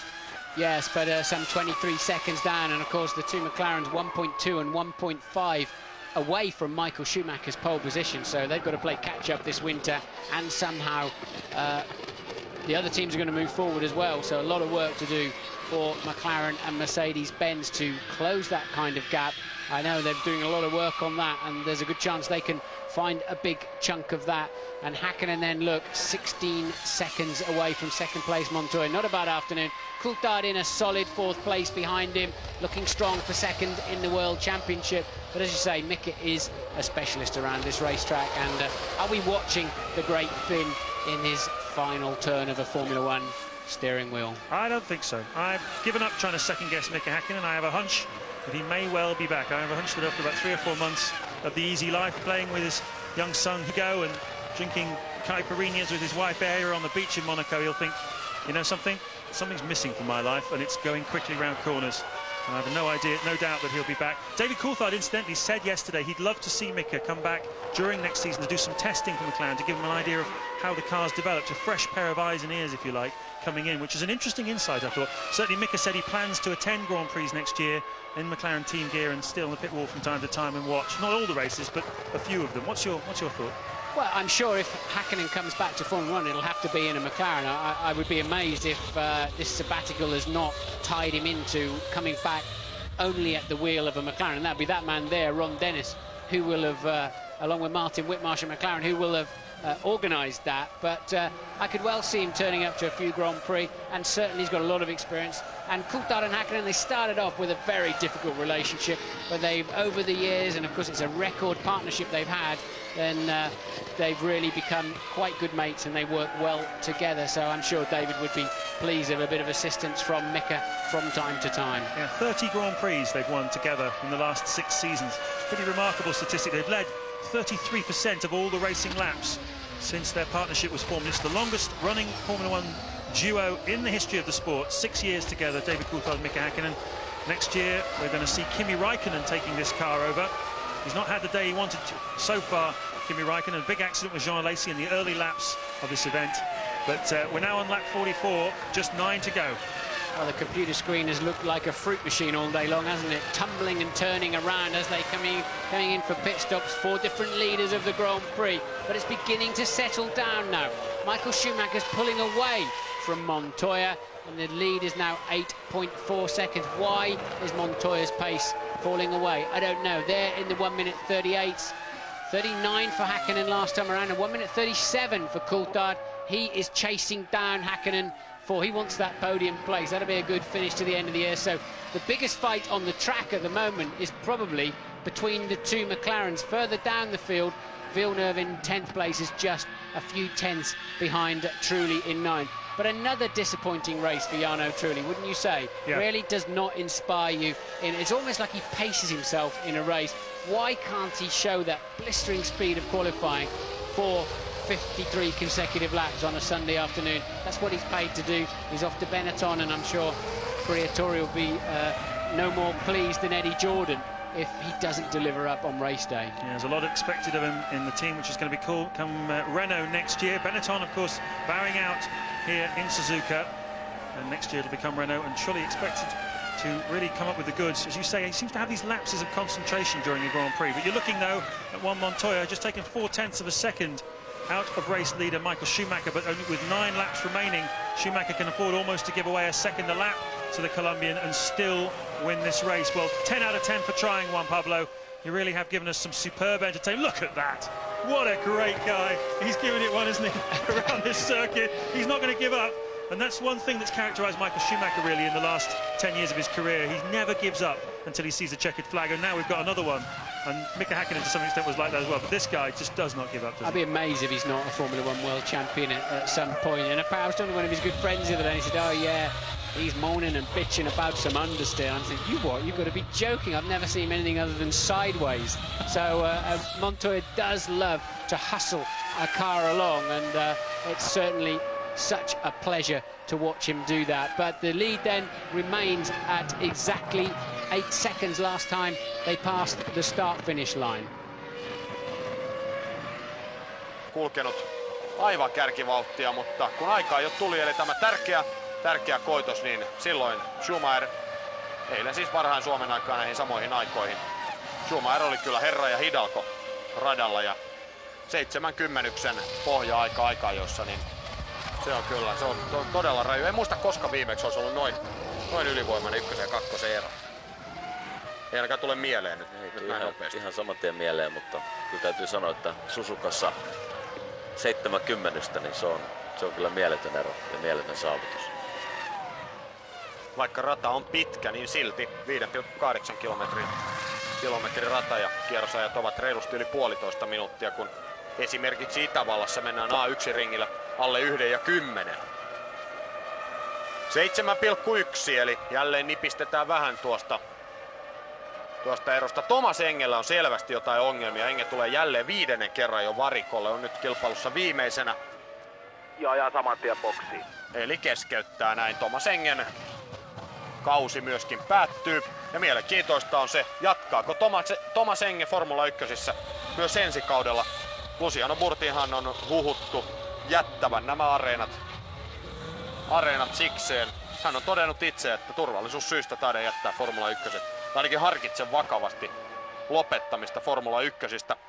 Siinä osui oma paha onnettomuus ja tämä Alex Zanardin ikävä tapahtuma niin lyhyen ajan sisään, että hän sanoi, että se suorastaan vähän säikäytti ja näin ollen hän miettii erittäin vakavasti, jatkaako uransa rata-autoilu kuninkuusluokassa. Ja kyllä se vähän näin on, että jos tällaisia ajatuksia tulee mieleen näin vahvasti, niin silloin tietysti kannattaa harkita erittäin vahvasti, jatkaako vai ei. Kyllä se näin on, ja tietenkin toinen on se, että tuommoisen ison kolarin jälkeen niin silloin pitäisi päästä mahdollisimman äkkiä kyllä takaisin autoon ajamaan. Että ja sitähän ei ole tietenkin helpompia ja sitä ei päässyt tekemään, että kyllä ne kaikki pyörii mielessä. Siinä saadaan tätä Trulli Villeneuve-akselia, 0,6 sekuntia heidän eroja. Siinä näkyy Schumacherin takana Nick Heidfeld. Eli tämä on se kolmikko, mitä hetki sitten vähän toivoimmekin ruutuihin ja näin myöskin saamme. It's the closing stages of the 2001 Japanese Grand Prix. Michael Schumacher heading possibly for his 9th victory of the season. Not a record, he's done it twice before in this amazing career of his. Can Juan Montoya do anything about it? Well, answer possibly. 9/10 of a second on that lap the Colombian took out of Michael. Is the German backing off? Is Montoya on fire? We're going to find out in the next 7 laps, but Schumacher coming up against traffic now in the form of Villeneuve and Jarno Trulli. This is the scrap for 9th place. Behind Schumacher and Montoya, Häkkinen and Coulthard half a minute behind. It's just between these two now in the last 7 laps of the race. Yeah, come on Montoya, make it worth the Brits getting up early in the morning to watch you. He is certainly pulling in. Down from 8 odd seconds to 6.2. He's a 10th up in the first sector of the current lap that they're on. We'll be getting a second sector time quite soon. Michael has now gone through that, but as you said, 2 pieces of traffic ahead of him that are in their own particular squabble, and Montoya takes another 6/10 out in the middle sector. Look, the gap down to 5.6, so suddenly a resurgence from him just at the same time as Michael gets traffic. Villeneuve is going to yield easily down the pit straight. That helps Michael Schumacher enormously, and now he's broken that squabble up. He should easily clear the Jordan of Trulli as well. So Montoya 5.4 seconds behind as he went over the line. Can he be more aggressive through the traffic than Michael Schumacher? It's hard to believe us even saying those words, because nobody in the last 10 years has been more aggressive through traffic than Michael Schumacher, ever since Ayrton Senna was sadly killed in '94. But look at that, just carves his way around the outside. A fair degree of compliance though from Jarno Trulli, you have to say. Will he be as compliant when Montoya comes through? Montoya has 3 cars to pass as Villeneuve tries to take advantage of Trulli's generosity. That's the battle for 9th place, with Heidfeld also in the scrap now. Look at that. 2 more great scraps on the racetrack. 3rd place man Häkkinen just half a second ahead of 4th place man Coulthard. 5th man Barrichello just 0.8 ahead of Ralf Schumacher, who appears to have got away with all of his earlier misdemeanors. Was that Fisichella slowing down from 7th place? I believe it was. They just sailed past the Benetton. It could have been Fisichella or Button. Could have been either of them. Yes, they're 7th and 8th, so could have been either one of the 2 Benettons. Button has had a decent afternoon, lapping just at the moment 2.2 seconds behind Fisichella. Which one of those Benettons did we see trailing out of the corner of the picture? And there is Montoya then coming up to those 3 cars he must lap with great urgency. It's going to be a showdown finish here at Suzuka. Juan Montoya is pushing as hard as he possibly could. Took 9/10 of a second out of Michael Schumacher through the traffic on that lap. 5.4 seconds the gap. 5 laps remaining. Can he get through those 3 cars better than Michael did? Can he close them down? Because Schumacher has more traffic ahead of him. It's a real edge of the seat finish to the Formula 1 Championship. Look at the brake disc just glowing bright red. He's pushing very hard. 5.1 seconds and 3 back markers. That's the problem. And he's meeting them in the snake through 3, 4, 5, 6 and 7 turns. And then this is not a good part of the racetrack to catch traffic, no doubt about it. You've got the 2 Degners ahead of you at the top of this hill, then underneath the flyover into the hairpin.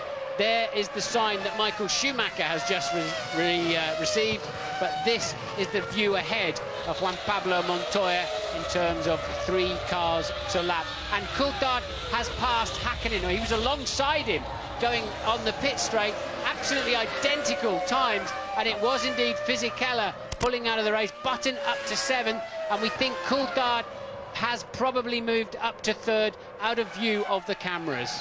So no podium for Mika Häkkinen on his possible Grand Prix finale. But here's Montoya. He's not finished yet.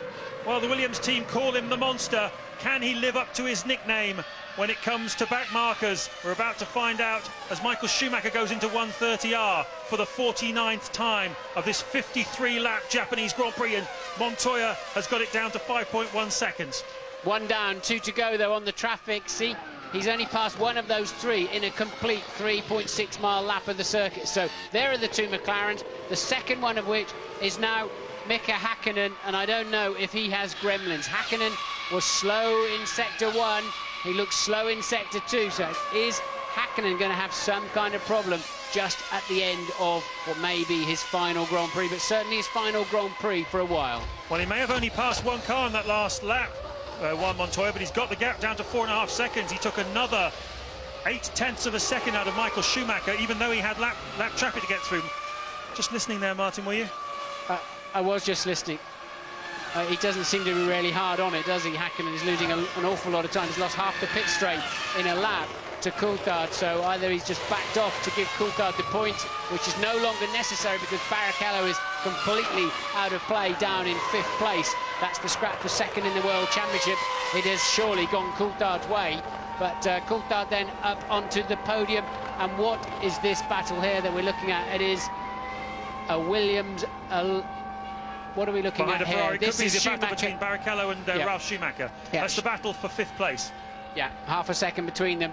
You're right, it is Ralf who has been relentlessly moving in on Rubens Barrichello in the last few laps.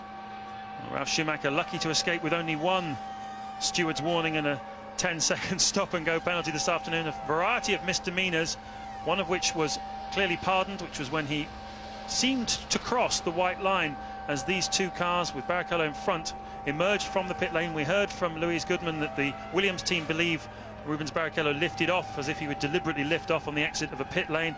Who knows what happened there, but Ralf Schumacher seemed to put a couple of wheels across the white line. Anyway, the stewards saw fit not to penalise him, and so it looks as though he will end up with a World Championship point for 6th place, but he's trying to get 2 by getting ahead of Rubens Barrichello. Meanwhile, the battle at the front, Michael Schumacher has increased the lead by 0.6 of a second, so he's starting to smell the victory champagne, feel a little bit more comfortable. He has not got the 26-year-old Colombian breathing down his neck as much as he did before. Sublime performance again from Michael Schumacher, but you have to say a sublime performance as well by Juan Montoya. 3 laps to go, Martin. A very difficult one, this. Who's your driver of the day? It's got to be Michael, hasn't it? I mean, a stunning pole, head and shoulders above anybody else. Led into the first corner, really a decent strategy. I think they covered themselves each way on a 3-stopper and a 2-stopper, stretched it out to us 2. We're sure he won't have to stop again. Well, it'd be amazing if he does. It'll be a real faux pas if he has to stop again. And what are we watching here? We're watching a replay of Villeneuve spinning in the final chicane, and that won't do his fight with truly any good at all. And I think he's now also lost out to Heidfeld. Heidfeld taking over 9, Villeneuve slipping back down to 10th.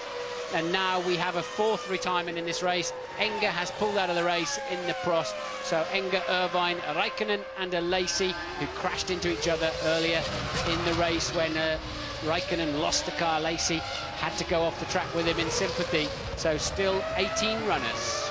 Amazing, isn't it? But that often happens in the last race of the championship. Cars by now should be reliable if they're ever going to be. Got to add 2 more to that. Who one we've just seen in the pits. Of course, he's not showing us out of the race yet, but Fisichella is out of the race, and so is the 2nd Jaguar of Pedro de la Rosa. We think he too has pulled into the pits and out of the race. 2 laps remaining. Juan Montoya now 6 seconds behind the race leader Michael Schumacher. Can he do anything in the dying moments of this championship season, the dying moments of this race? 2 laps to go. Coulthard 3rd, 27 seconds behind this amazing scrap we've had this afternoon for the lead. Häkkinen as we saw and Martin mentioned, just seeming to be losing some pace. Barrichello 5th, Ralf Schumacher 6th. Ted Kravitz is down the pits. Yes, James, I have asked a couple of people at McLaren whether they've heard something over the radio, whether there was a deal between Coulthard and Häkkinen. They said they haven't heard anything. But if you look at Mika's lap time, it's okay. It's not great, but it's okay. So I'm not sure if he has got a problem. Could this be, I wonder, Mika's way of giving DC back a present on his last race for McLaren? That's Mika's last race for McLaren. For all those times DC's given Mika a present to help him with the championship. Well, it's possible, but I think Häkkinen would have liked to have been on the podium for his final Grand Prix, no doubt about it. He's lapping some 2.5 seconds off the pace. Maybe he just wanted to call it a day a couple of laps early because, as you say, he's still running, no signs of any smoke or any problems out of the car. So Häkkinen remains in 4th place with Barrichello and Schumacher. Ralf, that is, just 6 seconds behind him in 5th and 6th. Well, Martin said that the computer was acting like a fruit machine throughout this race as the places changed. We've had 4 different race leaders. Michael Schumacher has lost and regained the lead on 3 separate occasions as Montoya chips away at the advantage, but Schumacher led away from the start, very aggressive, sweeping across the bows of Juan Montoya, who was starting from the 2nd place on the grid. Rubens Barrichello made a bold move to get past Montoya, but he retook him for 2nd place in the early stages. A big accident on lap 5 between Jean Alesi in his final Grand Prix and Kimi Raikkonen, who's off to McLaren next year. Schumacher made his first pit stop on lap 17. It seemed early, we wondered whether he was on a 3-stopper, but in fact he was on a 2. We've had Montoya leading, we've had Ralf Schumacher leading, we've had Mika Häkkinen leading as well. We've had stop-and-go penalties from Ralf Schumacher, we've had drama, we've had excitement, we've had speed, and we've had a world champion who came into this race on top, who looks like he's going to go out of this race on top, because Michael Schumacher really has been the class of the field this year and this afternoon, hasn't he, Martin? He certainly has, and he's going to be just about double the points of 2nd place man Coulthard. I think that shows what I was saying earlier on in the programme. It's really the first time we've seen Michael, who's at the top of his form and I think the best driver in the world, no doubt about it, in the best car, and that is the dramatic effect. He is going to be some 58 points clear of 2nd place man Coulthard and some 60-odd clear of his teammate. Hats off then to Juan Montoya for putting up a great fight this afternoon. But it's Michael Schumacher who takes the last record that Alain Prost held as the record points scorer of all time. It's now Michael Schumacher's. All the significant records have fallen to the German in the last few months. Michael Schumacher wins the Japanese Grand Prix for the 2nd year in succession. His 9th win of the championship season. A brilliant performance. Juan Montoya crosses the line after a stellar drive in 2nd place. And we wait now for David Coulthard, who will grab the final podium position. And there he is, a great season for David Coulthard. He thought he might have had a shout at the championship, but he hasn't won a race since Austria, and really mechanical problems put paid to him. Mika Häkkinen, in possibly his last Grand Prix, comes across the line in 4th place. What a breathtaking and thoroughly exciting Japanese Grand Prix, Martin. Well, it certainly was changing around, wasn't it? Strategy played a part. Michelin tyres coming in later in the race certainly, as ever, put Williams in with a shout, but Michael has been too strong for them all weekend, right from the first lap of free practice. Wow. What a great race. Schumacher managing to contain his enthusiasm at the moment. He's almost got used to this now, hasn't he, really? 53 Grand Prix victories, I believe it is now, to his credit. 9 this season alone. How many more will he win? How many more championships does he have the hunger to try and win? Who's his next great rival now that Mika Häkkinen is going away for the year? Is it going to be David Coulthard next season? Is it going to be Juan Montoya next season? Certainly looks like he'd give him a fight if he has a half-decent motor car under him. But what about his own brother, Ralf Schumacher? Will he challenge Michael next year? What do you reckon? Ralph's done the same this year as he did when Jenson Button came on strong. He falls away when his teammate gets strong. Seems like he looks over the other side of the pit garage much too often. But Ralf does have the speed, we know that. Coulthard's got to step up to the plate, no doubt about it, in the next couple of years, and I know he can do so. Montoya is looking supremely good, but a lot of kids coming along. Raikkonen coming in, and Sato, and some fresh blood coming along too. Some very exciting drivers. Felipe Massa, who will be racing next year for Sauber, already set times in a Sauber around the Ferrari test track that are faster than Michael Schumacher's. Imagine that. There you have confirmation of the top point scoring positions then. Coulthard grabs that podium. Hakkinen, it wasn't to be on his final outing. Barrichello drove well today on arguably not the right strategy. He's basically ended up more or less where he started. In fact, he and Hakkinen have swapped positions. The big winner today from his grid slot was Coulthard, who started quite a way down. He's done well to get up to third place, and his team owner, Ron Dennis, is down in the pit lane with Ted Kravitz. Ron, a podium for David Coulthard, but I think your thoughts are about your other driver today. I'm sorry, I didn't hear the question. Are your thoughts about Mika today, his last race for you for a while? Hope he enjoys his holiday. You know, he just helped David a little bit there, just to gave him a bit of an insurance policy on his second place in the championship. We're pretty pleased with their strategy, but not great grid positions. So third and fourth is something, not much, but something. And a solid race from Coulthard, ending up on the podium like that? Yeah, they both drove pretty well. It was, you know, it was a interesting strategy that Ferrari had with Barrichello, but we quickly worked out what happened, and good reliability from everybody. So at the end of the day, we, you know, it was a credible third and fourth. Of course, that gives David second in the championship. Does that mean anything to you or him? I think it means more to him than to us, but that's what, you know, that's what he drives for. So we're pleased for him. Second in the constructors as well. I mean, it's not great, it's not good enough, but it's at least it gives us a starting point for next year. I'm sure you'll come back stronger in Melbourne, Ron. Thanks very much. Well, we've heard him sound a bit more excited than that in the past, haven't we, Martin? No doubt about it. I think Ron realises it's a long, hard winter ahead for his team to regain the initiative they have held in the past. But in the end, Hakkinen, I thought 12 seconds behind Coulthard, almost like he just faded away in those last few laps. He'd had enough. Well, it wasn't a championship decider today. This man already clinched that back in August, would you believe, in Hungary, and don't we know it. But today was all about Michael Schumacher. I can tell you the crowd was 150,000 people here. Not since, well, a decade ago has Formula One been so popular, so fashionable in Japan. We've got Honda coming in next year, Toyota, Takuma Sato as well as a driver, but this really has been all about this man, Michael Schumacher. A fabulous drive. There's Rubens Barrichello. As Ron Dennis said, I don't think 3 stops was the answer today. And there's David Coulthard, who finished third, also congratulating the winner. Well, exciting news is about 6 hours from now, Michael Schumacher will be singing old Beatles songs in the karaoke cabin and 3 parts drunk, and by midnight he'll be fully drunk. And you'll be with him, presumably? No, I'll be having quiet dinner somewhere. Of course you will, of course you will. There's Mika Hakkinen. He'll be having many quiet dinners in the next 12 months with his family. Just thinking a little bit. He had some high points here, didn't he? 1998 and 99, both championships clinched, both times, finishing in this Parc Fermé with a massive smile on his face, as we well remember. I don't think we've seen the last of Mika Hakkinen, though. Interestingly also, Martin, Michael Schumacher revealed the other day that he's going to take part in a round of the World Kart Championship, would you believe? He's going to take on all the young guns, the 16, 17-year-olds that he used to be himself many years ago. Not got much to gain from doing that, but well, good sport, isn't he, for taking them on? Fantastic. It shows you he's got a pure love of driving, and I think that's why he's still so fast for so long. You see no signs of Michael's enthusiasm fading, and as you said, he's not got much to gain and an awful lot to lose if the kids beat him at the kart track.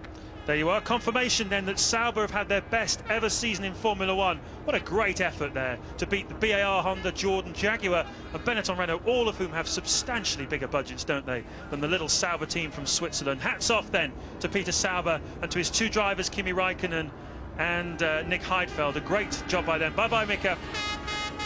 That 1 point then for Arrows there is crucial. It gets them in the travel money for next year, so European Minardi, the 11th team, and out of the money. Hakkinen making his way up the side steps to the podium procedure, and Ralf Schumacher stomping, and he's been stomping all over the place all afternoon, hasn't he? Stomping is a good word, actually, for Ralf Schumacher. He doesn't walk, he stomps, and he's going to be really stomping a lot. He's going to face like a smack bottom, hasn't he? And, well, he might have, because he's been outclassed this weekend, and really for the last 2 months by his teammate Juan Montoya. He's got a lot of hard thinking to do over the winter if he really wants to be the #1 top dog in the Williams team. A lot of indiscretions and misdemeanors by Ralf this afternoon, some sloppy driving around this Suzuka track, which he knows pretty well from his old racing days over here. But the podium then, ceremony is going to come up shortly, and Michael Schumacher will come out for the 9th time this season to collect the winner's trophy. There he is, no jump, yes the jump. Same old story, isn't it? If you have 2 Williams, 2 Ferrari and 2 McLaren finishing, there's no points left for anybody else. That's what they suffer.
Well done, Michael. Now the Italian national anthem in honour of the constructor, Ferrari.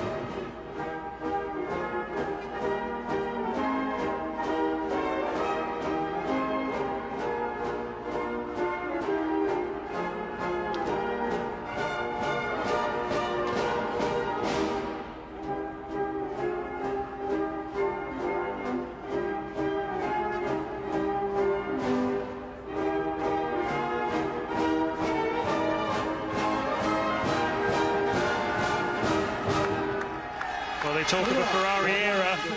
We're certainly in one at the moment. The man on the right there is Stefano Domenicali. He's one of the top management men. He's very young, he's only just 30, as Schumacher collects the winner's trophy. But I believe that Domenicali could well be one of the man who takes over from Jean Todt when he retires as the boss of the Ferrari team. Sum up, though, for us, Martin, the achievement of Michael Schumacher and Ferrari, not just today, but throughout the 2001 season. The world's best driver in the world's best Formula One car dominates the World Championship. I just wish we'd have really seen him against Ayrton Senna. Well, very succinct and very accurate indeed. Next year, let's hope we see him against Juan Montoya. Let's hope this man here gets a good car. BMW have already run their new engine for next year in the back of the car. Terrific effort already to have done that. 2 days last week, so a lot expected from the team. Back in Grove, David Coulthard on the podium as well. Coulthard's had some great races this year from relatively poor grid positions. He has managed to get up onto the podium, but clearly needs to have a car that's faster in qualifying next year. Champagne flowing, and Michael just turns his back to it. A joyous end to what's been a really tremendous season of Grand Prix racing. Next year's going to be pretty good, I'm sure, as well. Will this man win again? Will Williams come through? And what about McLaren? So much to look forward to. Just 136 days away. We'll see you in Melbourne, won't we, Martin?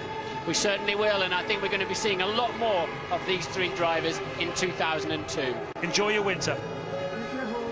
Thanks to James Allen, and to Martin Brundle as well. Frightening thought, there's an even better Ferrari around the corner for this man next season. Most wins 53, and now most points 801 in F1 history. You be sure to stay with us. We have a great competition for you to win.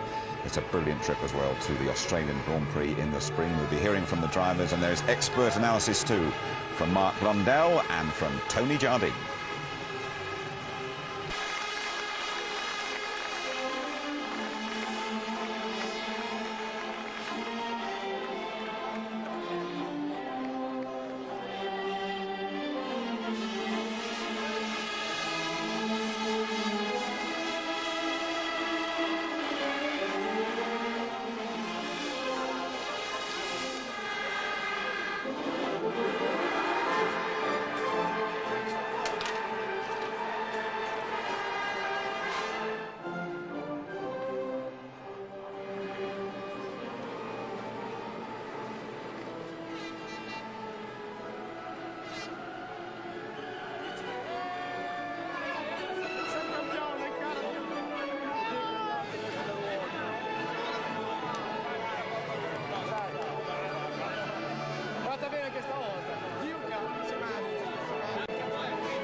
On Japanese Grand Prix, it's Michael Schumacher, Juan Pablo Montoya and David Coulthard.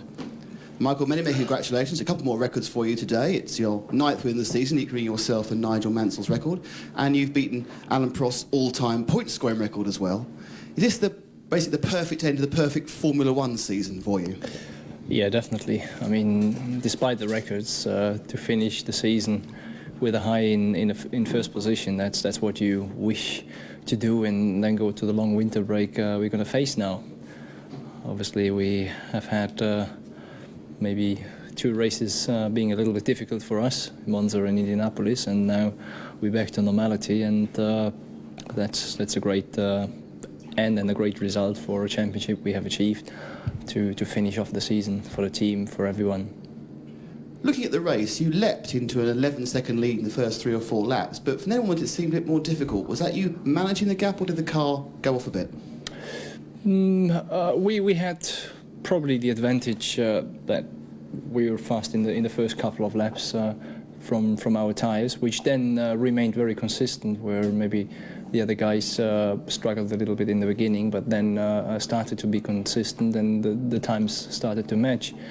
And the point was that in both of the exit, I went out of the pits with my new set of tyre. I was always behind Mika, so I couldn't really use that advantage I seemed to have initially for the next 2 times. And so I kept the gap, obviously, to the same margin as before. Michael, thank you. Juan Pablo, second place. Many congratulations, your first visit here. And a great battle with Rubens in the first couple of laps. Perhaps you can talk us through it. Well, I think, it was a good race up to then. As you could see, Rubens was on new tyres, I was on old tyres. And the first few laps, as Michael said, is huge difference. He got by me into the chicane, but, he sacrificed the exit. And I had a good run on him into turn 1, passed him again. And since then, my tyres started to come back a little bit, and I managed to pull away from him, and that was it with him. I say second place here and fastest lap today. Can you sum up your rookie season for us? I think it's been a good season. I think I was very unlucky in a lot of occasions that I could have had a very good result and the car broke down or something happened, and I think we missed a lot of points. But, being my first season, I think it's pretty good. Thanks, Juan Pablo. David, third place today has captured you second place overall in the championship. Is that a satisfactory end to what's been, I suppose, an unsatisfactory championship? Yeah, I did everything I could this year, and that was it. Second place was the best that I could do. Obviously a big gap to where Michael finished, and I think I was helped a little bit by Mika at the end there, who I think didn't want to come and have to talk to you this afternoon. So I thank him for that. But yeah, it's nice to finish the season, as Michael said, on the podium. To win would be fantastic, but I've never been that good around Suzuka, so I guess third isn't a bad result. Did you know in advance that Mika was going to let you through? Was it like a thank you in some way for the way you helped do 98 and 99? No, not at all. He's very quiet chap, so he doesn't give much away. Thanks, David. Michael, you've really romped away to the championship this year, but how much tougher do you think it'll be next season? We will find out.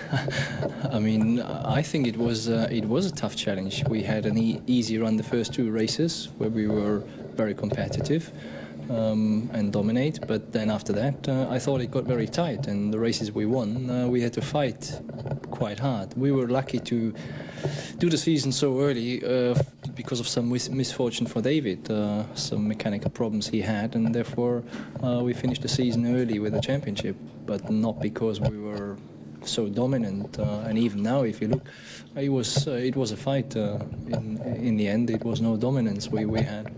But the good thing is if you can keep the first position for you in the end. However. Gentlemen, thank you very much for a great season. And now a word from Michael and Juan Pablo in your own languages, starting with Michael. Geen dominantie, zei Michael Schumacher.